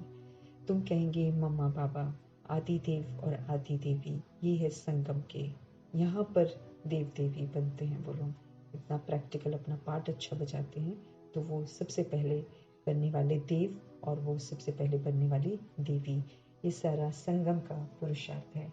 संगम युग ही सबसे उत्तम है, जबकि इस राज्य की स्थापना हो रही है। तुम बच्चों को 16 कला संपूर्ण यहाँ पर बनना है। अभी ये जो संगम युग है, ये कलयुग के पीछे भागने का युग ही नहीं है, क्योंकि कलयुग समाप्त हो गया। बाबा के अनुसार हम आत्माओं के लिए कलयुग समाप्त हो गया है, तो कलयुग के पीछे भागना तो मेरी बेसमझी है। बाकी दुनिया के लिए कलयुग चल रहा है, हम आत्माओं के लिए तो कलयुग समाप्त हो चुका है, तो हम कलयुग के लिए थोड़ी बैठकर कुछ करेंगे। कलयुग को बढ़ावा दे रहे हैं, फिर तो हम बेसमझी कर रहे हैं ना। हम तो संगम युग में हैं, तो चूंकि हमारे लिए कलयुग समाप्त हो गया है, तो मेरे को समय मिला हुआ है उत्तम बनने के लिए। मेरे को समय मिला हुआ है अपने विकर्मों को विनाश करने के लिए। मेरे को समय मिला हुआ पुनः अनादि आदि विशेषताओं को धारण करने के लिए। उसमें भी हर घड़ी को अंतिम घड़ी समझकर करना है, क्योंकि कभी भी शरीर छूट सकते हैं। ये अचानक के दौर में हम पहुंच गए हैं। तो हमारे लिए संगम युग है, हमारे लिए कलयुग समाप्त हो गया है। तो आदि देव और आदि देवी ये संगम के हैं। संगम युग सबसे उत्तम है, जबकि इस राज्य की स्थापना हो रही है। अभी तो राज्य की स्थापना हो रही है, उसके लिए फिर हमको 16 कला संपूर्ण बनना है, यहाँ पर बनना है। हमें सर्वगुणों से संपन्न बनना है, हमको यहाँ बनना है। 16 कला संपूर्ण मीन सारे दाग मिटाने हैं, देह के भान के और देह के अभिमान के सारे दाग मिटाने हैं। कम बात थोड़ी है, कल के लिए तो हम छोड़ ही नहीं सकते हैं। हमें सारे दाग मिटाने हैं, देह के भान और देह के अभिमान के, देह की स्मृतियों के, देह के संबंधों के सारे दाग मिटाने हैं, क्योंकि दाग लग गए हैं। फिर सारे गुणों से संपन्न बनना है, सारे विकारों पर जीत प्राप्त करके संपूर्ण निर्विकारी बनना है। सारी मर्यादाएं जो भगवान ने बताई हुई हैं, उन मर्यादाओं में चलकर मुझे पुरुषोत्तम बनना है। फिर मुझे संपूर्ण अहिंसक बनना है, मेरे संकल्पों में भी हिंसा नहीं होनी चाहिए। जैसे कि आज बाबा सुबह पढ़ा रहे थे कि विश्व कल्याणकारी आत्मा, विश्व कल्याणकारी आत्मा बनना है ना हम आत्माओं को। तो फिर हमारे में किसी भी तरीके की जो कमी कमजोरियां हैं वो यूज नहीं होनी चाहिए। सारा विश्व ही मेरे लिए परिवार है, उस विधि से हमको चलना है। तो संगम युग सबसे उत्तम युग है। हम आत्माएं संगम युग ही हैं, हमको याद रखना है। अगर हम कलयुग को देखकर कलयुग में बढ़ावा करना चाह रहे हैं, तो फिर तो क्या कहेंगे, खाली रह जाएंगे हम। संगम युग सबसे उत्तम है, जबकि इस राज्य की स्थापना हो रही है। तुम बच्चों को 16 कला संपूर्ण बेदाग हीरा यहाँ पर बनना है, यहाँ अभी संगम युग में। ये समय हमें दोबारा थोड़ी मिलेगा, समाप्त। फिर इसके बाद समाप्ति है। बनने का युग अभी है। पुरानी दुनिया को नया बनाने बाप आते हैं। भगवान इस पुरानी दुनिया को बदलकर अब नया बनाने के लिए आए हैं। तो इस दुनिया का ड्यूरेशन कितना है, ये भी तुम बच्चों के सिवाय कोई नहीं जानते हैं। लाखों वर्ष कह देते हैं, ये सब है, सारी झूठी बातें हैं बाबा के। यहाँ सारी जो माया है जिसके पीछे लोग भाग रहे हैं, देह का अभिमान, देह का भान जिसके पीछे भाग रहे हैं, जिसको सजा रहे हैं, संवार रहे हैं, जिसके लिए कमा रहे हैं। किसके लिए कमा रहे हैं? देह के लिए कमा रहे हैं, क्योंकि रूह की कमाई तो रूहानी बाप के साथ हो सकती है और तो हो ही नहीं सकती है। तो जो विनाशी देह है उसके लिए कमा रहे हैं। तो झूठी माया है, झूठे आकर्षण में भाग रहे हैं। ये जो काया है जिसको कह रहे कि मना हमने जीवन और चलाना है, हमने ये करना है, हमने बच्चों का चलाना है, झूठी काया है। जो काया दिखाई दे रही है वो भी खत्म होनी है और अपनी काया भी खत्म होनी है। तो झूठी माया, झूठी काया, झूठा ही सारा संसार है, क्योंकि सारा संसार अपने आप को देह समझता है। सच्ची सच्ची नई दुनिया है, वहां पर सोल कॉन्शियस होते हैं, लेकिन वो सोल कॉन्शियसनेस अभी प्रभु की मौजूदगी में हम धारण करके दिखाते हैं और बहुत काल का दिखाते हैं, तब जाकर सचखंड में प्रवेश करते हैं। सारा देह का लेबल्स इससे बिल्कुल विस्मृत हो जाते हैं। तो बाबा समझ दे रहे हैं, फिर झूठ खंड को सचखंड बनाना बाप का ही तो काम है, क्योंकि वही सच्चे हैं, इसलिए वही सचखंड बना सकते हैं। बाप कहते हैं भक्ति मार्ग में जो कुछ पढ़ लिया है ना, वो अब भूल जाओ, अब और भी नया नहीं पढ़ो। जो पढ़ लिया है उसको भूलो, अब और नया पढ़कर अपनी बुद्धि में मत फीड करो, क्योंकि जो मनुष्य कहते हैं वो होना ही नहीं है। जितने ख्वाब, बाबा ने एक बार बोला था कि ये जो सरकार इतने दावे करती है ना, हम ये करेंगे, हम वो करेंगे, कुछ नहीं कर पाएगी ये सरकार, खत्म होना है। झूठ बोल रहे हैं, सब देह के भान में बोल रहे हैं। इसलिए बोलते हैं कि मनुष्य सोचता कुछ और है और होता कुछ और ही है। तो भगवान हमको समझते रहे कि जो कुछ तुमने भक्ति मार्ग में अज्ञानता में पढ़ा है वो सारा भूल जाओ। ये है तुम्हारा बेहद का वैराग। वैराग आ जाना चाहिए कि वो सारा झूठ था, हम झूठ जी रहे थे, हम देह है नहीं और हम देह समझकर जी रहे थे, हम देह समझकर उल्टे काम कर रहे थे। बेहद का वैराग आ जाता है, फिर कोई आकर्षण नहीं रह जाता पुरानी दुनिया के प्रति। वो तो सिर्फ घर बार छोड़कर फिर इस दुनिया में जंगल में चले जाते हैं। क्या करते हैं? घर को छोड़ते हैं, लेकिन रहते तो इसी दुनिया में है, और फिर जंगल में चले जाते हैं बस। बाकी फिर जाके घर बार छोड़कर फिर घर वालों से, जो गृहस्थी होते हैं, उन्हीं के परिवारों से भिक्षा लेते हैं, उन्हीं का फिर खाते हैं। तो हिसाब किताब कैसे बन जाता है? इसलिए वो पवित्र रहकर भी दोबारा गर्भ जेल में जाते हैं। वो इस मैंने पवित्र रहते हैं, ब्रह्मचर्य में रहते हैं, लेकिन जैसे शरीर छोड़ते हैं, जाते हैं गर्भ में जेल में फिर चले जाते हैं। क्यों? क्योंकि वो देहधारियों से, गृहस्थियों से लेकर खाते हैं, क्योंकि कमाते तो है नहीं। वो तो कर्म का भी संन्यास कर बैठते हैं कि हमको कमाना भी नहीं, हम सन्यासी हैं, फ्री में बैठकर खाना है। और फ्री में बैठ के खाते तो कहाँ से लेते? गृहस्थियों से लेते हैं। तो एक तरफ वो भी एक विडंबना है ना, कि एक तरफ धक्के मारकर या दोष देकर, है ना, जो फीमेल होती है उसको दोष दे देते हैं कि ये नर का द्वार है, उसको नर का द्वार बोलकर बाहर निकल जाते हैं, देखते नहीं है पीछे क्या होगा, निकल जाते हैं, खुद को अच्छा समझते हैं और उसको नर का द्वार बोल देते हैं। तो फिर कैसे? देखो, प्रकृति का विडंबना है कि वो वहाँ यहाँ से निकलते हैं पवित्र बनने के लिए, वहाँ जाकर गृहस्थियों से, जो अपवित्र गृहस्थी होते हैं, उन्हीं के हाथ का लेकर खाते हैं, उन्हीं से भिक्षा लेते हैं, उन्हीं से पैसे लेते हैं। तो क्या करते हैं? फिर अपने आप को नीचे गिरा देते हैं, बंधन में बंधते हैं। फिर जब शरीर छोड़ते हैं, उनको फिर गर्भ जेल में जाना ही पड़ता है, क्योंकि बना लिया ना हिसाब किताब, देहधारियों से खाकर, माना जो भी गृहस्थी है उनसे खाकर। तो बाबा कह रहे हैं वो तो घर बार छोड़कर इसी दुनिया में जाते हैं, जंगलों में चले जाते हैं। ये भी ड्रामा में नूद है, लेकिन चूंकि वो एक जन्म पवित्र रहते हैं तो वे इस धरा को बांधते हैं, मना, क्योंकि जब धरा बिल्कुल हिल जाती है, क्योंकि जो देव कुल की सोल्स हैं वो सारी अपवित्र बन जाती हैं, तो फिर वो जो भार आ जाता है ना, फिर उससे दुनिया जो है फिर डावाडोल होनी शुरू हो जाती है। तो ये सन्यासी लोग जो हैं, ये फिर एक जन्म जो पवित्र रहते हैं उससे फिर उसको थामते हैं। सन्यास धर्म में जो भी आता है वो फिर ब्रह्मचर्य में रहता है, तो उनका फिर ब्रह्मचर्य थोड़ी देर के लिए उनको थामता है। बाकी जो खा लेते हैं उससे फिर वो पुनर्जन्म में आते रहते हैं। तो ये भी ड्रामा में नूद है। क्यों का सवाल नहीं उठता है। अपने समय समय पर आते हैं और फिर जैसा कर्म करते हैं फिर वैसा फल पाते हैं। किसी दूसरे पर दोष लगाते हैं तो खुद ही मैले हो जाते हैं, मत बुद्धि दूसरी हो जाती है। तो भगवान कहते क्यों का तो सवाल ही नहीं उठता है। ये तो बना बनाया खेल है, हम आत्माओं ने आकर बना दिया है ऐसा वाला खेल। हम अविनाशी आत्माएं हैं, हम एक्ट जैसे करते हैं वो खेल बन जाता है, फिर वो रिपीट होता है। तुम बच्चों को बाप समझाते हैं ऐसे ऐसे होता है, और जो भी धर्म वाले हैं वो स्वर्ग में नहीं आ सकते हैं। जो द्वापर युग और कलयुग में धर्म वाले हैं ना, जो हिंदू मुस्लिम सिख ईसाई बनते हैं, वो फिर स्वर्ग में आ नहीं सकते। क्यों? क्योंकि वो अपने धर्म स्थापकों को भगवान समझ बैठते हैं और फिर उन्हीं की मत पर चलते हैं। वो भगवान से ईश्वरीय पढ़ाई नहीं पढ़ते हैं। तो जो ईश्वरीय पढ़ाई पढ़ता है, जो ईश्वरीय पढ़ाई को धारण करता है, वही फिर स्वर्ग में जाता है, क्योंकि उसके लिए फिर हमको क्वालिफाई करना पड़ता है। तो जो भी धर्म वाले हैं वो स्वर्ग में नहीं आ सकते हैं। बौद्ध डिनेस्टी, क्रिश्चियन डिनेस्टी, कोई भी स्वर्ग में नहीं आते हैं, वो पीछे आते हैं। फिर अपने अपने समय में थोड़ा थोड़ा थाम कर रखते हैं, जब देवकुल की आत्माएं जो हैं उल्टे मार्ग पर चल पड़ती हैं।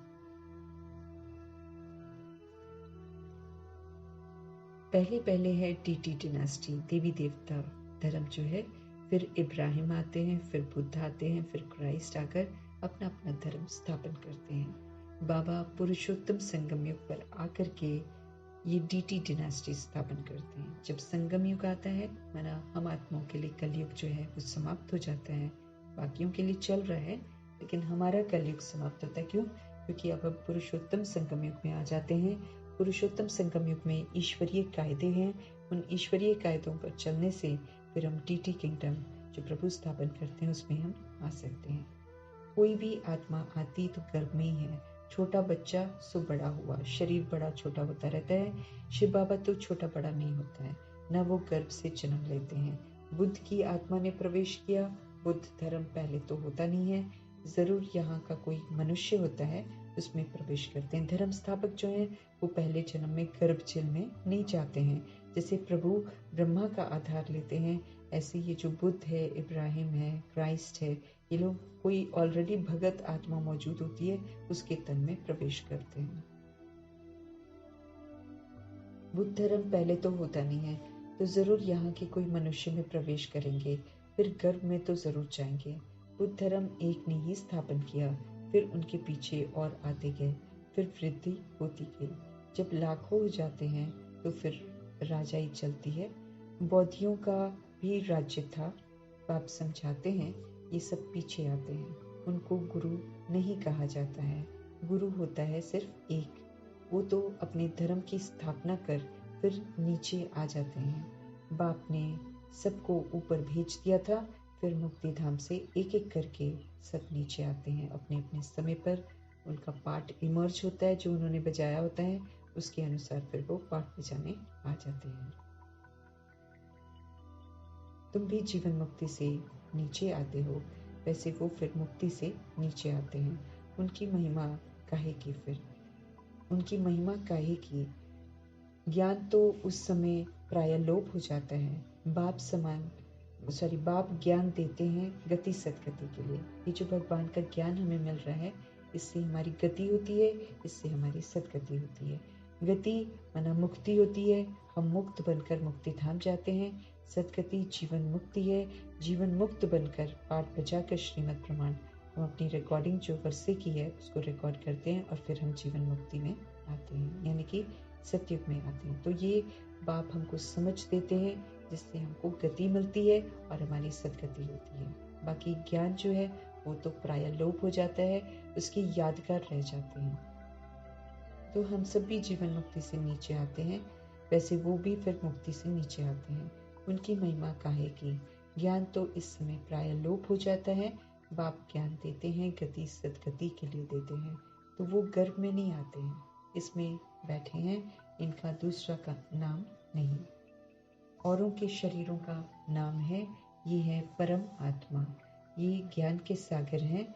ये ज्ञान पहले आदि सनातन देवी देवता धर्म वाली आत्माओं को ही मिलता है, क्योंकि उन्हें ही भक्ति का फल मिलना है। ये जो आदि सनातन देवी देवता धर्म की आत्माएं हैं, ये भक्ति जब पूरी कर लेती हैं तब फिर परमपिता परमात्मा उनको फल देते हैं। तो सबसे पहले भक्ति पूरी करने वाली सोल जो है वो दादा लेखराज होते हैं। फिर दादा लेखराज को अडॉप्ट करके उनको शूद्र जीवन से अडॉप्ट करते हैं, उनको सच्चा ब्राह्मण बनाते हैं, उनको मरजीवा बनाते हैं और वो वाकई मरजीवा बनकर दिखाते हैं। तब बाबा फिर उनको ब्रह्मा नाम देते हैं और फिर उनको रथ की तरह यूज करते हैं। वो फिर पुरुषार्थ भी करते हैं, गलती कोई नहीं करते हैं, और साथ में ज्ञान भी सुनते रहते हैं, याद की यात्रा में भी रहते हैं, और साथ साथ पुरुषार्थ भी चलाते रहते हैं।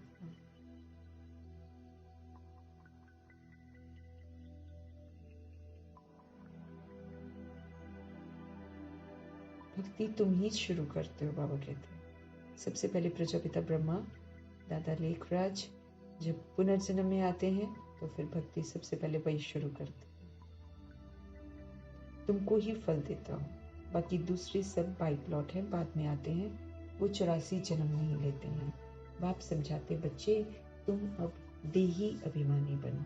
हम आत्मा को फिर से कहते हैं, तुम देही अभिमानी बनो, तुम अपने आप को आत्मा समझो, आत्मा के स्वधर्म में टिको और मुझ बाप को याद करो। तो तुम अब देही अभिमानी बनो। वहां भी समझते हैं कि एक शरीर छोड़कर दूसरा लेंगे, दुख की बात नहीं है। सतयुग में पूरा एकदम अच्छे सोल कॉन्शियस रहते हैं। उनको मालूम होता है कि शरीर जो है कि इंस्ट्रूमेंट है, ये जब पुराना हो जाता है 150 ईयर्स के बाद वो फिर शरीर छोड़ देते हैं और दूसरा लेते हैं। दुख नहीं करते, जैसे यहाँ पर दुख करते हैं ना, वहाँ पर दुख नहीं करते हैं। विकारों की वहाँ पर बिल्कुल कोई बात ही नहीं है। वहाँ पवित्रता राज्य करती है।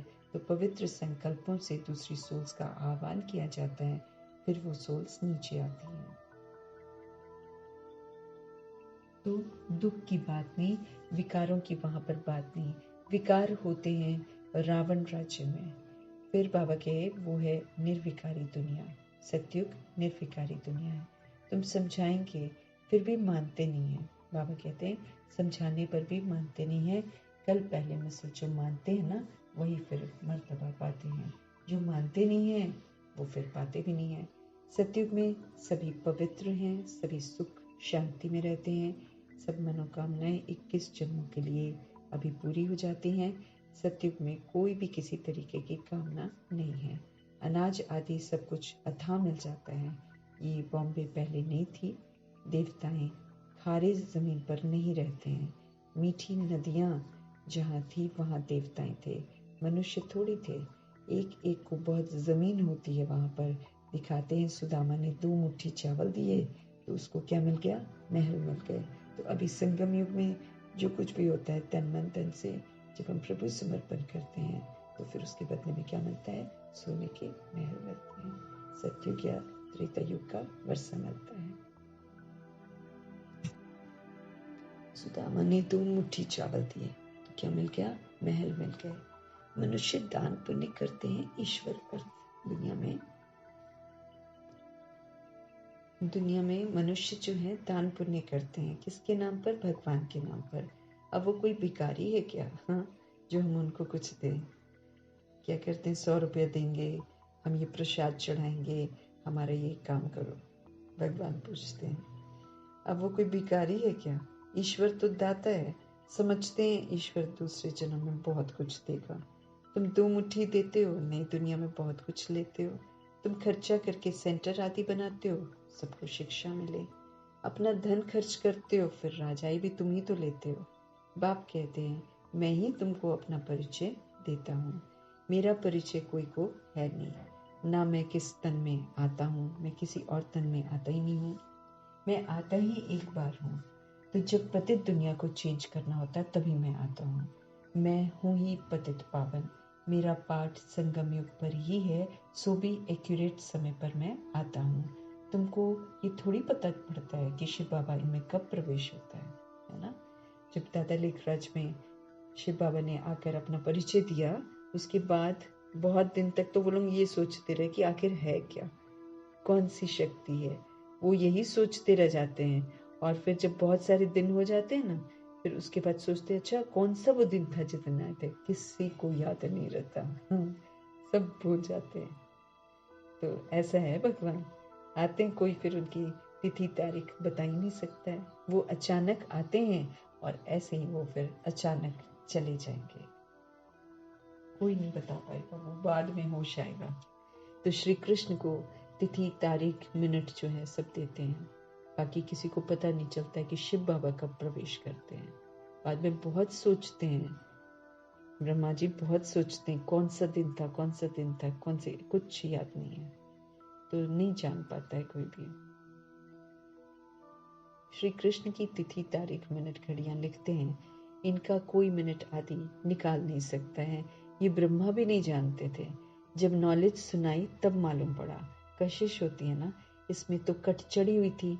जब परमपिता परमात्मा ने प्रवेश किया तो तुमको कशिश हुई और तुम भागे। भगवान कहते हैं ऐसा नहीं है कि ब्रह्मा को देखकर सब लोग भागते थे। शुरू में जैसे दादा लेखराज को साक्षात्कार हुआ था तो उनके अंदर परमात्म शक्ति जो इर्द गिर्द थी, क्योंकि जागृत कर रहे थे ना, तो वो परमात्म शक्ति सबको अट्रैक्ट कर रही थी। ऐसा नहीं था कि ब्रह्मा कुछ, ना दादा लेखराज कुछ अट्रैक्ट कर रहे थे। उनके इर्द गिर्द कभी नारायण दिख रहे हैं, कभी कृष्ण दिख रहे हैं, ऐसे करके साक्षात्कार हो रहा था। तो वो भगवान साक्षात्कार करा रहे थे।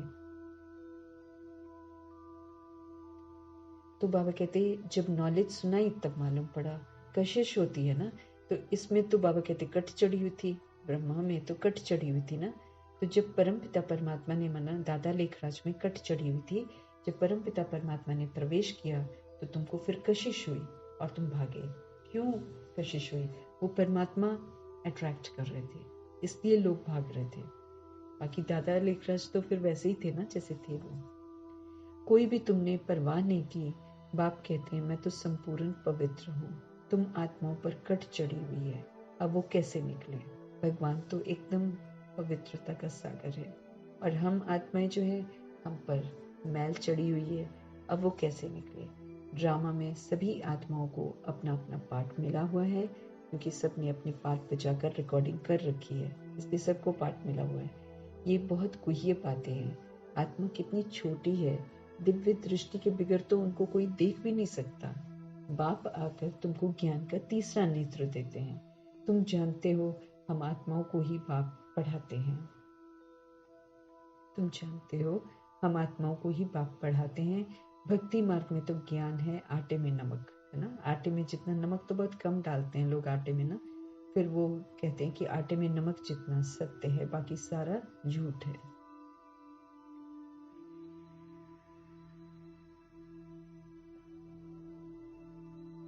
अब कहे आत्मा कितनी छोटी है, दिव्य दृष्टि के बगैर तो उनको कोई देख नहीं सकता है। बाप आकर तुमको ज्ञान का तीसरा नेत्र देते हैं।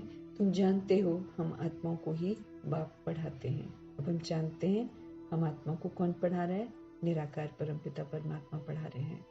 भक्ति मार्ग में तो ज्ञान है आटे में नमक, और जैसे भगवान वाच अक्षर उसमें राइट है, फिर श्री कृष्ण कहने से रॉन्ग हो जाता है। मन मना भव अक्षर ठीक है, लेकिन परंतु अर्थ नहीं समझते हैं। माँ में कम अक्षर राइट है। ये है गीता का युग, और भगवान इस समय ही इस रथ में आते हैं। उन्होंने दिखाया है कि घोड़ा गाड़ी है, उसमें श्री कृष्ण बैठा हुआ है। अब कहाँ भगवान का ये रथ और कहाँ घोड़ा गाड़ी ना। निराकार परमपिता परमात्मा घोड़े गाड़ी में आकर कैसे बोलेंगे? तो निराकार परमपिता परमात्मा जो कृष्ण की आत्मा का अंतिम स्वरूप और है ना शरीर, उसके द्वारा भगवान हमको सत्य से परिचित कराते हैं।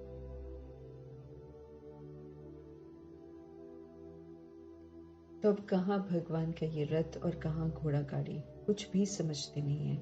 ये बेहद के बाप का घर है। ये किसका घर है? बेहद के बाप का घर है।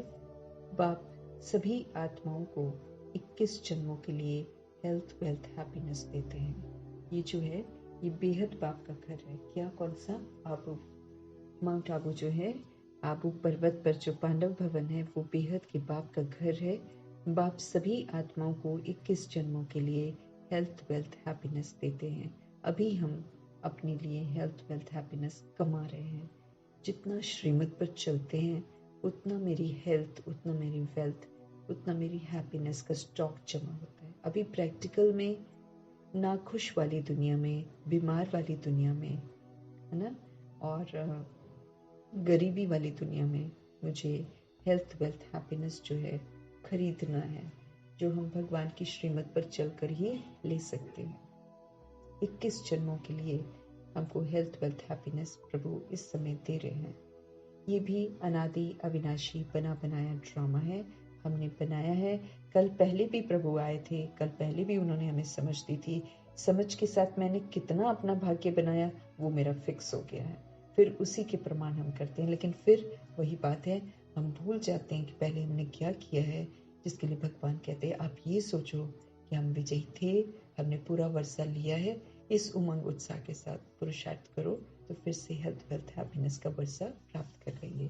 फिर उस सुनने के बाद जो सोल वैसा करती है वो बन जाती है, जो नहीं सुनती है वो फिर नहीं बनती है। फिर समझ सकते हैं इसने कल पहले भी इतना ही पुरुषार्थ किया था, इसलिए इस समय भी इतना ही पुरुषार्थ कर रहे हैं।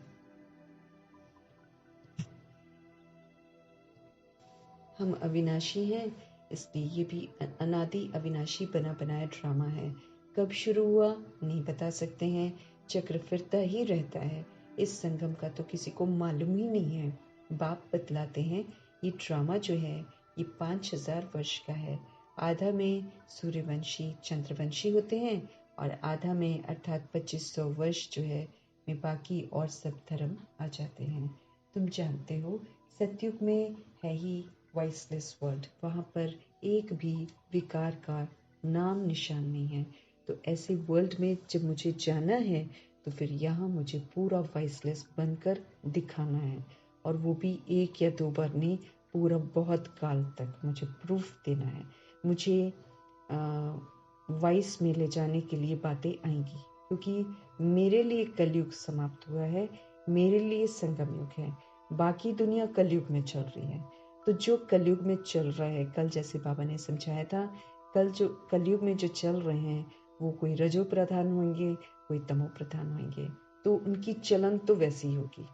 अब उनकी चलन के बीच में मुझे समझ जो मिल रही है, मुझे समझ के अनुसार चलना है, मुझे वॉइसलेस बनने की समझ मिल रही है, इसलिए मुझे वॉइसलेस बनकर पाठ बजाना है।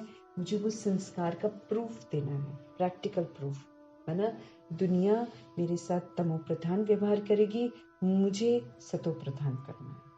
जब मैं करने में कामयाब हो जाऊंगी तो मैं वॉइसलेस बन जाऊंगी। प्रूफ देना है ना।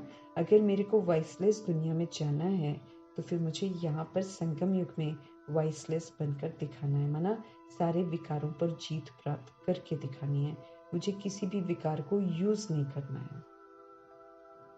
तुम अभी योग बल से विश्व की राजाई लेते हो। जितना हम आत्माओं का योग एक परमपिता परमात्मा से होगा, उतना हमको उनसे बल मिलेगा, उसी के बल से हम में धारणा होगी, उसी के बल से हम विश्व की राजाई लेंगे। क्रिश्चियन लोग खुद समझते हैं कि हमको कोई प्रेर रहा है, माना हमको कोई इंस्पायर कर रहा है विनाश करने के लिए। जो हम विनाश के लिए सब कुछ बनाते हैं, वो खुद ही बोलते हैं कोई है जो उनको इंस्पायर करता है कि हाँ विनाश कर स्थूल विनाश कर ऐसा होता है। मैंने जैसे जैसे पवित्रता जो स्थापना होती है ना, तो फिर पवित्रता के सामने फिर अपवित्रता टिक नहीं सकती है, तो फिर उनको इंस्पिरेशन मिलता है, तो वो फिर बॉम्ब्स बनाते हैं, खुद ही अपने कुल को खत्म करने के लिए बनाते हैं। वो जानते हैं सब कुछ खत्म हो जाएगा फिर भी बनाते हैं। वो ये भी जानते हैं कि हम भी खत्म हो जाएंगे फिर भी बनाते हैं। तो ऐसे बॉम्ब्स बनाते हैं जो एक दुनिया तो क्या 10 दुनिया खत्म कर सकते हैं। ये तो एक ही दुनिया है, लेकिन बॉम्ब्स इतने जबरदस्त बनाए हुए हैं कि 10 दुनिया को खत्म कर सकते हैं। बाप कहते हैं मैं हेवन स्थापन करने आया हूँ। इसके बीच में ऐसा विनाश होने से पहले प्रभु जो हैं वो हेवन स्थापन करने के लिए आए हैं। बाकी विनाश तो ये करेंगे, वो बाबा हिंसा वाला जो विनाश है वो बाबा नहीं करते। बाबा तो अच्छा वाला स्थापना करवाते हैं। भगवान हमारी जो सूक्ष्म हिंसाएं हैं वो विकारों की हिंसाएं हैं, देह अभिमान, काम, क्रोध, लोभ, मोह, अहंकार, ये वाली जो हिंसाएं हैं हमारे अंदर उसको खत्म करवाते हैं। हम ये वाली हिंसा को खत्म करते हैं, वो दूसरी वाली हिंसा करते हैं, फिर हिंसा करके सारा खत्म करते हैं, बॉम्ब्स वगैरह बनाते हैं। बाकी बाबा कहते हैं विनाश तो ये करेंगे कौन, ये जो क्रिश्चियन लोग है ना, ये जो अंग्रेज है, ये जो यादव है, ये लोग विनाश करेंगे। अच्छा, क्योंकि उनमें देह का अभिमान है ना, इसलिए वो विनाश करेंगे। बना हुआ है कि इधर पवित्रता कायम होएगी और पवित्र आत्माएं तैयार होंगी, उधर अपवित्रता पवित्रता के आगे टिकेगी नहीं, अपने आप को ही सारे खत्म कर देंगे। अच्छा, मीठे मीठे सिकिलते बच्चों प्रति माता पिता बाप दादा का याद प्यार। अच्छा, और गुड मॉर्निंग रूहानी बाप की रूहानी बच्चों को नमस्ते। हम रूहानी बच्चों की भी रूहानी बाप को प्यार भरी, स्नेह भरी, मोहब्बत भरी, रिगार्ड भरी नमस्ते। तहे दिल से उनका बहुत बहुत धन्यवाद। उनका पूरा रिगार्ड रखना है।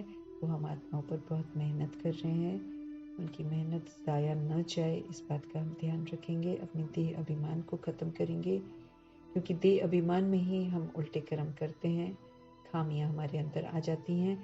खामियों के साथ हम सतोप्रधान नहीं बन पाएंगे। हमें देखना चाहिए कि हमारे जो प्रजापिता ब्रह्मा है और मातेश्वरी हैं, इन्होंने कैसा पुरुषार्थ किया है। तो उस नज़रिए से अगर हम देखें तो बहुत सारी गलतियां हम कर रहे हैं और फिर अच्छा बनने की कोशिश कर रहे हैं, तो दोनों चीज़ें एक साथ नहीं हो पाती हैं।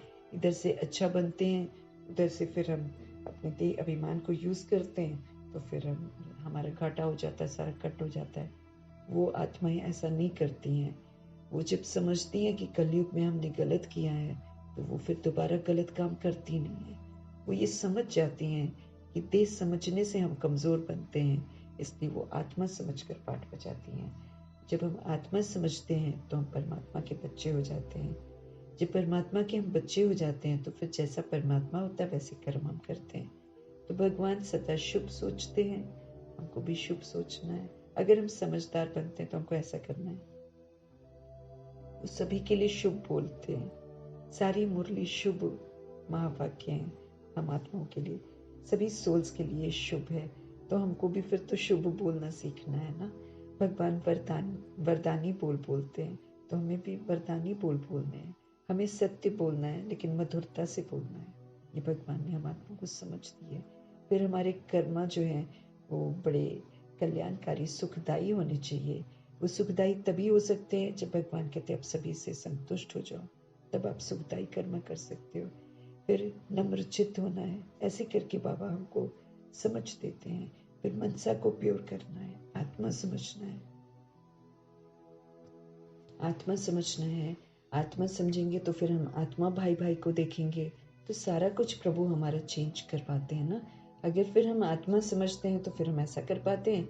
फिर जब हम देह समझते हैं तो फिर हम देहधारियों वाले कर्म कर बैठते हैं, और देहधारी का कर्म करना हमको दिखाता है, ये जो ड्रामा का दृश्य जो है वो हमको दिखाता है कि कैसे हम देह समझकर ही तो गिर गए। अभी भी देह समझते हैं तो फिर सारा किया कराया हमारा आत्मा समझकर जो पुरुषार्थ करते हैं सारा कट हो जाता है। इस बात की हमको समझ होनी चाहिए। बाबा ने इस पर 2 बार ध्यान खिंचवाया है कि घाटे का भी देखो कि कितना घाटा हो रहा है। कर रहे हैं कुछ अच्छा, लेकिन फिर देह में आ रहे हैं तो सारा घाटा पूरा कट हो जाता है।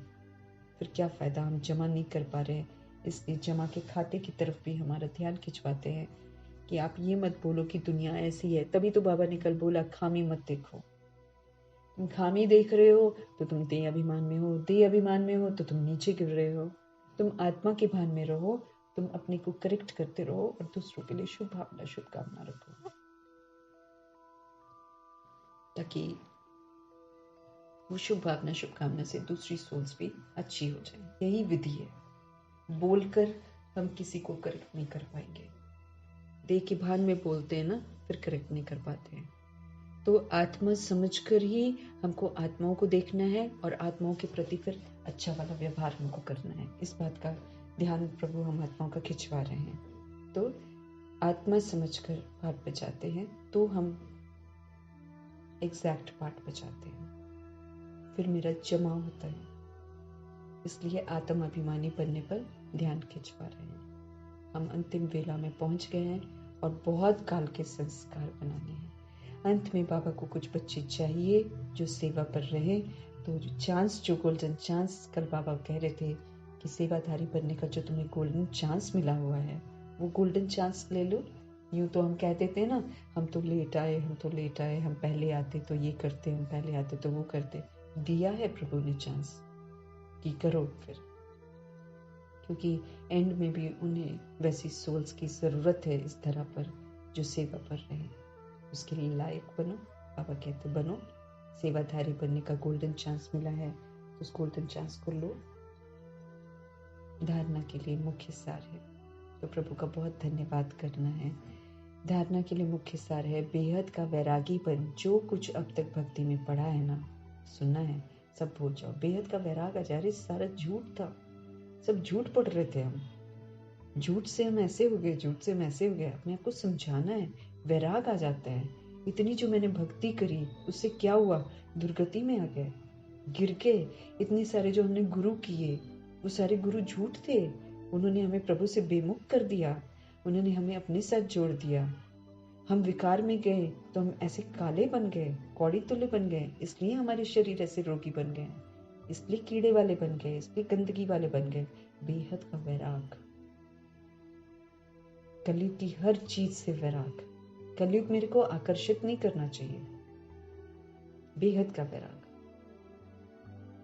तो बेहद का वैरागी बनकर जो कुछ अब तक हमने भक्ति में पढ़ा है, जो सुना है, उसको भूल जाना है। एक बाप से सुनकर उनकी ही श्रीमत से अपने को श्रेष्ठ बनाना है। जैसे बाप संपूर्ण पवित्र है, उस पर मना उन पर कोई भी कट नहीं है, कोई भी दाग नहीं है, ऐसे पवित्र हमको भी अब बनना है। ड्रामा के हर पाठधारी का अपना अपना एक्यूरेट पाठ है, क्योंकि जो उन्होंने रिकॉर्ड कर लिया है वो उसी के प्रमाण पाठ बचाएंगे। इस गुह्य रहस्य को भी समझ कर चलना है कि भाई इसने पाठ ही ऐसा रिकॉर्ड करा है, उस पाठ के वशीभूत होकर ये पाठ कर रहे हैं। तो फिर क्या शिकवा करे, तो क्या शिकायत करे। इस चीज़ को भी बाबा कहते हैं, इसके भी राज को अच्छी तरह से समझ कर चलना है, ताकि हम संस्कार मिला सकें, ताकि हम विरोध न करें, ताकि उनके पाठ को देखकर हम अपने पाठ से विस्मृत न हो जाएं। अपना जो आत्म अभिमानी वाला पाठ है वो करते रहें और अगली सोल का भी समझ सके कि इसने रिकॉर्ड ही ऐसा कर रहा है, इसलिए आत्मा ऐसा कर रही है। तो राज को बहुत अच्छी तरीके से समझेंगे तो फिर प्रभु हमको यकीन दिलाते हैं कि हम कभी भी नाराज नहीं होंगे। सतगुरु परमपिता परमात्मा का वरदान, बाप और वरदाता, इस डबल संबंध से डबल प्राप्ति करने वाले सदा शक्तिशाली आत्मा भव। हमें भगवान से बहुत प्राप्तियां होती हैं। अब ये है कि हम कितनी करते हैं। रोज का वरदान कितनी बड़ी प्राप्ति है। क्या हमने सारे वरदान ले लिए हैं? हमको चेक करना है कितने बाबा ने दिए हैं वरदान। हर मुरली उठाएंगे अगर हम, हर मुरली में एक वरदान है, तो कितने दे रखे हैं, अब कितना मैंने यूज कर रहा है वो उसको देखा जाएगा ना। तो भगवान कह रहे हैं बाप और वरदाता, ये जो डबल संबंध है कि वो मेरा बाप भी है, वो मेरा वरदाता भी है। ये जो डबल संबंध है, इससे डबल प्राप्ति करो। तो इससे डबल प्राप्ति करने वाले सदा शक्तिशाली आत्मा भव का वरदान प्राप्त कर लेते हैं। सारी शक्तियां जो है वो बाप का वर्षा है। जितनी भी पावर्स हैं वो भगवान का भी संगम योगी वर्षा है और वरदाता का वरदान है। बाप और वरदाता, इस डबल संबंध से हर एक बच्चे को ये श्रेष्ठ प्राप्ति जो है वो जन्म से ही हो जाती है। अगर हमने उनको बाप कहा तो उनसे सर्व प्राप्तियों का वर्षा, सर्व शक्तियों का वर्षा हमको मिल जाता है। अगर हमने भगवान को अपना कहा तो वरदाता बाप से हमको वरदान भी मिलना शुरू हो जाता है। तो डबल संबंध से हर एक बच्चे को श्रेष्ठ प्राप्ति जन्म से ही हो जाती है। जन्म से ही बाप जो है बालक सो सर्व शक्तियों का मालिक बना देते हैं। पहले हम बालक बनकर उनसे सारी शक्तियां लेते हैं और फिर हम कर्म इंद्रियों के द्वारा मालिक बनकर उन शक्तियों को यूज करते हैं। तो भगवान हमको बालक भी और मालिक भी बनाते हैं। साथ साथ वरदाता के नाते, चूंकि वो वरदाता भी हैं, इसलिए वरदाता के नाते से जन्म होते ही वो हमको मास्टर सर्वशक्तिवान का वरदान भी दे देते हैं। एक तरफ शक्तियां देते हैं, उसका बालक सो मालिक बनाते हैं। बालक बनकर उन शक्तियों को लेना है, मालिक बनकर उसको कर्म इंद्रियों से यूज करना है, संपन्न बनना है। साथ में वरदान भी दे देते हैं। वरदान क्या दे देते हैं? मास्टर सर्वशक्तिवान। तो मास्टर सर्वशक्तिवान बनाकर सर्वशक्ति भव का वरदान दे देते हैं कि आप सारी शक्तियों से संपन्न हो जाओ। तो एक द्वारा, एक ही बाप है, वो वरदाता भी है, तो एक ही के द्वारा डबल अधिकार मिलने से सदा फिर हम शक्तिशाली बन जाते हैं।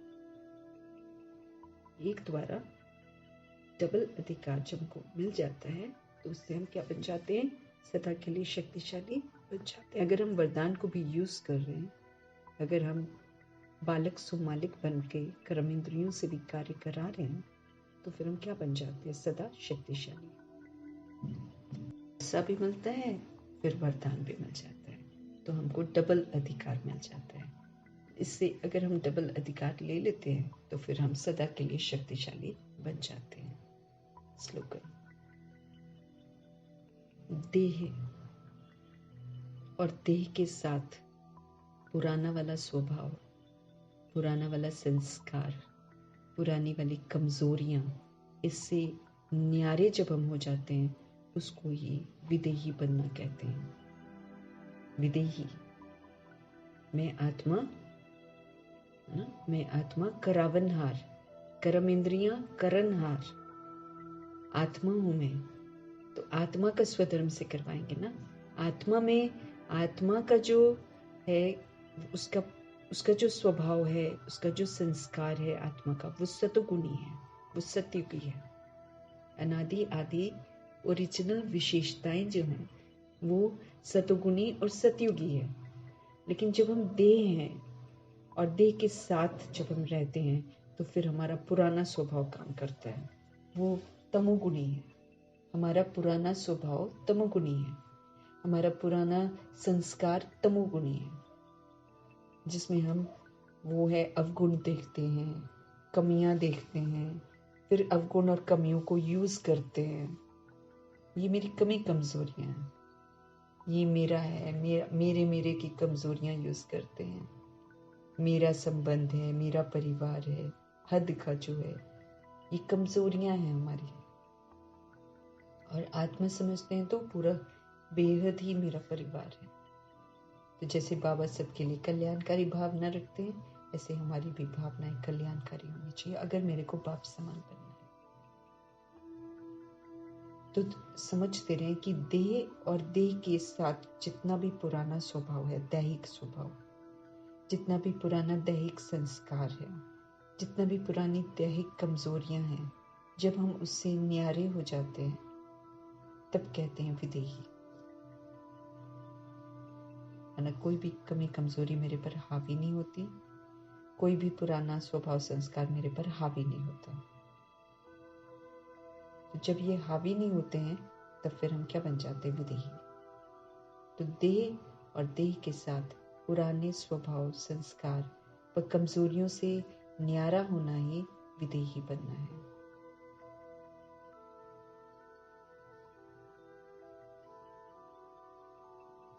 अच्छा, हम सबकी अति स्नेही बाप दादा के दिल पर राज्य करने वाली, अपने जीवन व कर्तव्यों के द्वारा गुणों का दान करने वाली, क्योंकि गुणों के दान करने में सबसे आगे थी, महिमा करते हैं बाप दादा उनकी।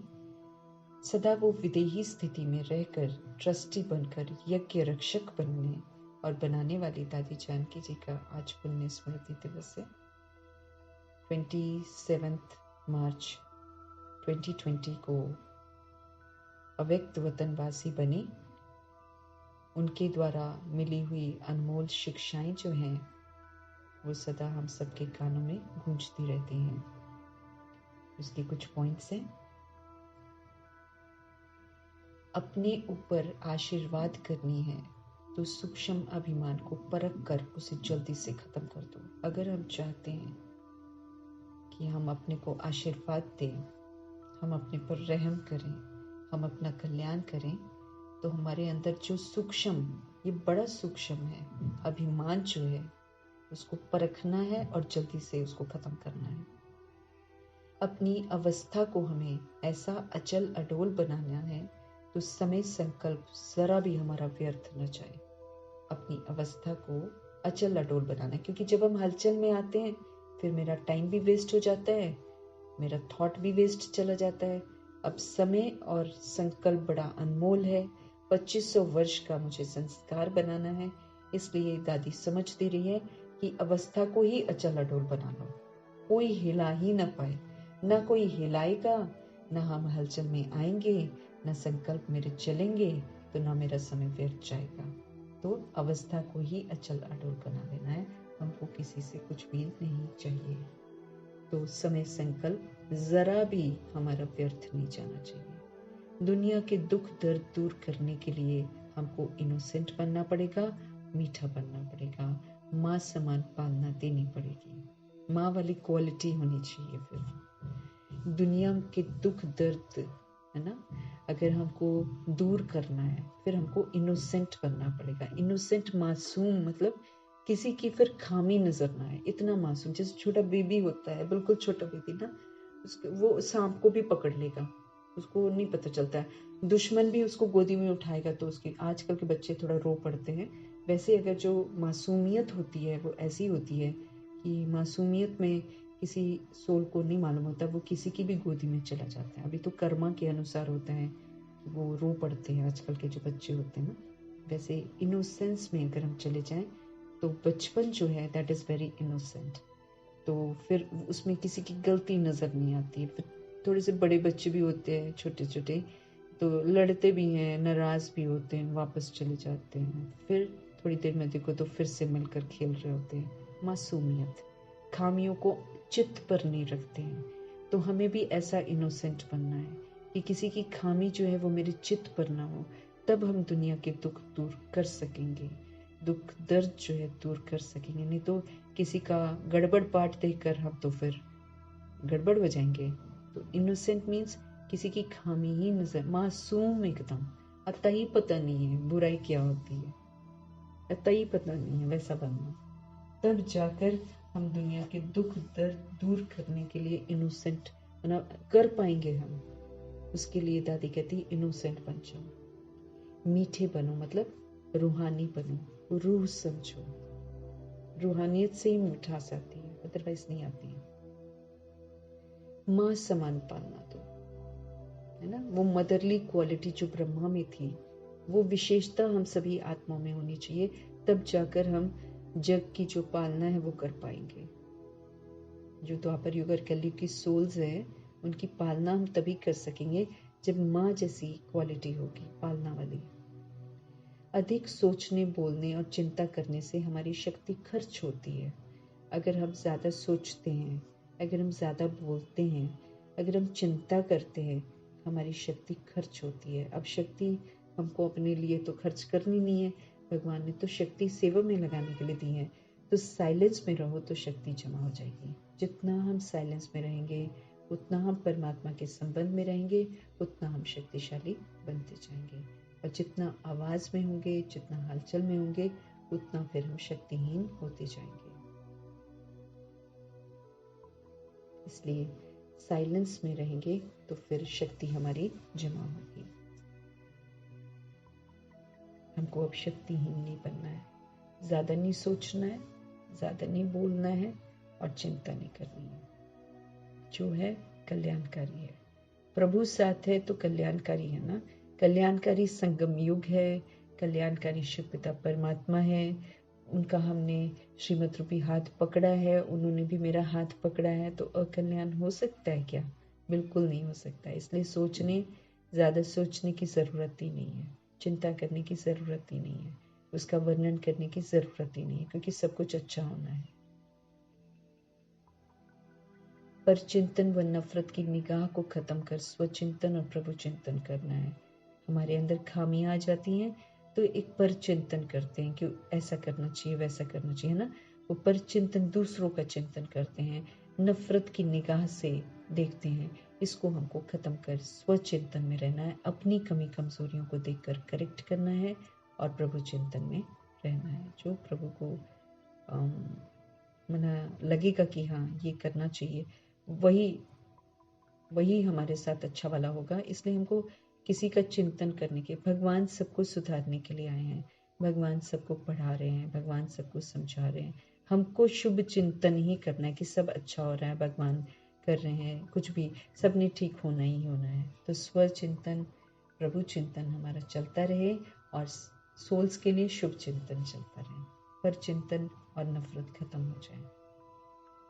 खुश नसीब व ब्लिसफुल रहना है तो बाबा की ब्लेसिंग्स लेते चलो। अगर हमको खुश रहना है, अगर हमको खुश नसीब बनना है, अगर हमको ब्लेसिंग्स लेनी है, तो फिर बाबा कहते हैं ब्लिसफुल रहना है, आनंदित रहना है, तो फिर बाबा कहते हैं बाबा की ब्लेसिंग्स फिर लेते चलो, उनका कहना मानते जाओ, उनकी ब्लेसिंग्स मिलती जाएंगी। फिर एक किसी की गलती को चित्त पर नहीं रखना है, चित्त मुझे साफ रखना है, तब हम चैन से रह पाएंगे, नहीं तो बेचैन रहेंगे। इसलिए ये जो हमारा चित्त है, इसको हमको आत्मा के अंदर चित्त है ना, तो चित्त को बिल्कुल क्लीन करना है। किसी की गलती, अगर किसी ने करी है गलती, उसको अपने चित्त पर बिल्कुल नहीं रखना है, चित्त को बिल्कुल साफ रखना है, तभी हम चैन से रह पाएंगे। तपस्वी बनने के लिए त्यागी बनो। अगर हमको तपस्वी बनना है तो त्याग करना जरूरी है। जब तक त्याग नहीं है तपस्या भी नहीं है। जरा भी इच्छा कोई रखनी नहीं है, जरा भी आसक्ति नहीं होनी चाहिए कि ये चाहिए वो चाहिए, वो कोई नहीं आसक्ति, कोई अट्रैक्शन कि ये वाली चीज़ के बिना हम रह नहीं सकते। तो आसक्ति नहीं होनी चाहिए, कोई भी इच्छा हमारे अंदर नहीं होनी चाहिए। तपस्वी बनने के लिए मुझे त्यागी होना पड़ेगा, छोड़ देना है सारा जो विनाशी चीज़ों का त्याग कर देना है। अपनी स्थिति ऊंची बनानी है तो याद में रहने का हमें गुप्त अभ्यास करना है। ऊंचा स्थिति बनानी है तो प्रभु की याद में रहना है। तो ऊंचे को याद करेंगे तभी तो ऊंचे बनेंगे ना, नीचों को याद करेंगे तो नीचे चले जाएंगे, उससे तो मेरा लॉस हो रहा है, ये मुझे ध्यान रखना है। तो अपनी स्थिति अगर मुझे ऊंची बनानी है तो याद में रहने का मुझे गुप्त अभ्यास करते रहना है। साधारण बोलने व सुनने की आदत अब मेरी नहीं होनी चाहिए। ऑर्डिनरी बातें करते थे ना पहले हम लोग, वो ऑर्डिनरी बातें हमको नहीं करनी है, और न खड़े होकर किसी की ऑर्डिनरी बातें, दुनिया की बातें जितनी भी हैं वो सारी ऑर्डिनरी है, देह की बातें जितनी भी हैं वो ऑर्डिनरी हैं, वो हमको न बोलनी है और न सुननी है। जैसे पहले करते थे वो वाली आदत को मिटा देना है। अपनी सतुगुणी दृष्टि वृत्ति द्वारा आपस में सतुगुणी व्यवहार से अपनी संपूर्णता को समीप लाना है। हम आत्मा को संपूर्ण बनना है, इसलिए अब दृष्टि को सतुगुणी बनाना है। सबके अंदर मुझे 7 गुण दिखाई देने लग जाएंगे तो मेरी दृष्टि सतुगुणी हो जाएगी। अगर अच्छाई भी देख रहे हैं, बुराई भी देख रहे हैं, तब हम रजोगुणी हैं, और अगर हम सिर्फ बुराइयां देख रहे हैं तो हम तमोगुणी हैं। तो ये वाली जो दृष्टि है मेरी, वो मुझे चेंज करनी है। मुझे सतुगुणी दृष्टि वृत्ति द्वारा आपस में सतुगुणी व्यवहार करना है। जब मेरी दृष्टि ही सतुगुणी हो जाएगी तो फिर हम सतुगुणी व्यवहार करेंगे। बुराई नहीं दिख रही है ना बिल्कुल भी, तो व्यवहार कैसा हो जाएगा? सतुगुणी व्यवहार हो जाएगा। सबको सुख देंगे, सबको शांति अनुभव कराएंगे, सब कुछ अच्छा अच्छा करेंगे। तो फिर सतुगुणी व्यवहार से अपनी संपूर्णता को हमको समीप लाना है। अंतर्मुखी बन जाओ तो फिर 8वीं शक्तियाँ सखी के रूप में साथी और सहयोगी बन जाएंगी। जब हम अंतर्मुखी हो जाएंगे, जब हम आत्मा और परमात्मा के संसार में रहेंगे, तो मेरे पास 8वीं पावर्स जो है फ्रेंड की तरह हमेशा साथी और सहयोगी बन जाएंगी। हम आराम से उन शक्तियों को यूज़ करेंगे। हम विस्तार को आराम से सार में ले आएंगे, माना बढ़ाएंगे नहीं, और हम आराम से समेट लेंगे, हम आराम से सहन कर लेंगे, हम आराम से संभाल लेंगे बातों को, हम परख भी सकेंगे, हम जो डिसीजन लेना चाहिए वो डिसीजन भी ले लेंगे, हम कमी कमज़ोरियों का सामना कर लेंगे, उनको यूज़ नहीं करेंगे, और फिर जो भी मेरे पास 7 गुण हैं, 36 गुण हैं, उनका सहयोग हम दूसरी सोल्स को दे देंगे। तो अंतर्मुखी जब हम बन जाते हैं, जब हम आत्मा की दुनिया में स्थित हो जाते हैं, जब हम आत्मा की स्थिति में स्थित हो जाते हैं, तो मेरे पास 8वीं पावर्स रहती है। जब हम देह समझते हैं तब दिक्कत होती है, तब तो विस्तार को अवसार करने में भी दिक्कत होती है, लेट गो करने में भी दिक्कत होती है, कोई बात हो गई उसको बीती सो बीती करने में दिक्कत होती है, फिर समाने में भी दिक्कत होती है, एडजस्ट करने में दिक्कत होती है, सहन करने में दिक्कत होती है, परखने में दिक्कत होती है, निर्णय करने में दिक्कत होती है, सामना करने में दिक्कत होती है, सहयोग देने में दिक्कत होती है। जब हम अपने बाह्य मुक्ता में रहते हैं, बाह्य मुक्ता में फिर शरीर को देखते हैं, शरीर की कमी कमजोरियों को देखते हैं, फिर वो हम सार में आ ही नहीं पाते हैं, फिर समेट भी नहीं पाते हैं, सहन भी नहीं कर पाते हैं। इसलिए दादी समझा रही हैं कि अगर अंतर्मुखी बन जाओ, अंतर्मुखी सोल हूँ, परमात्मा का बच्चा हूँ, पावर बढ़ जाती है।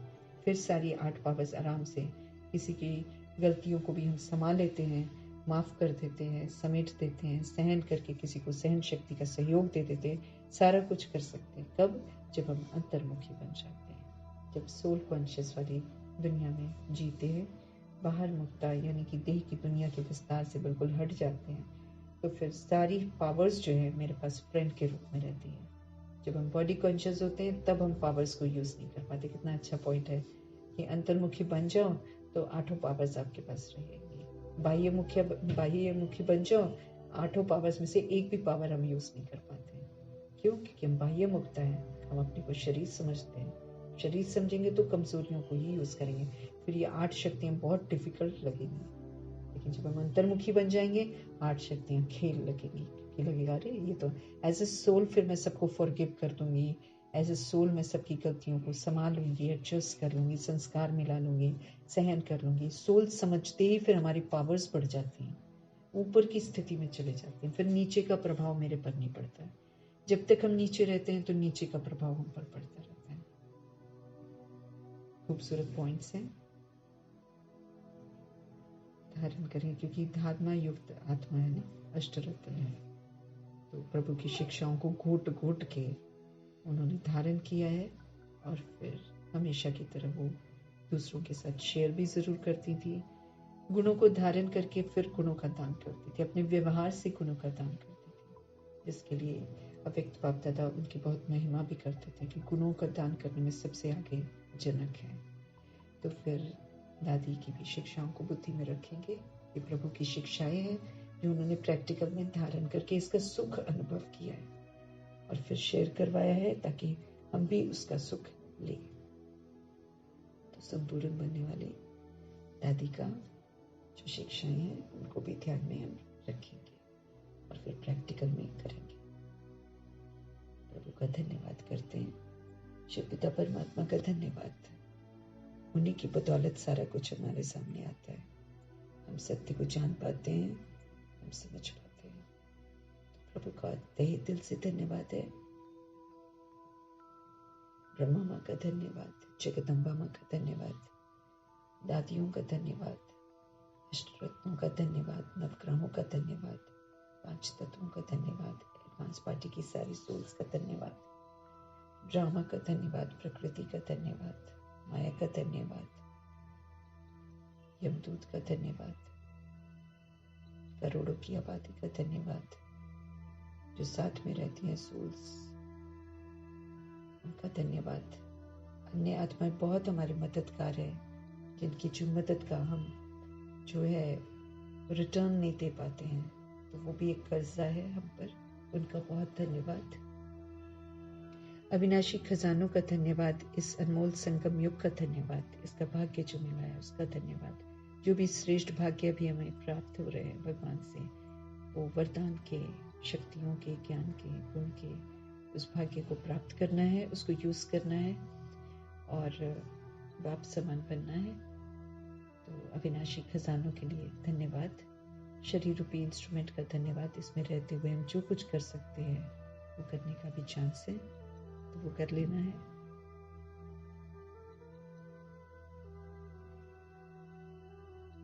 बाकी जो भी हम आत्माओं के लिए पॉइंट्स आते हैं उसका धन्यवाद करना है, उन सोल्स का धन्यवाद करना है जिन्होंने विचार सागर मंथन करके हम आत्माओं के लिए अच्छे अच्छे श्रेष्ठ पॉइंट्स जो हैं, अब जैसे ये दादियों के जो पॉइंट्स, दादी के जो पॉइंट्स हैं वो भी अच्छे तरीके से इसमें दर्शाए हैं, शॉर्ट में कितना इम्पोर्टेंट बातें बता दी हैं।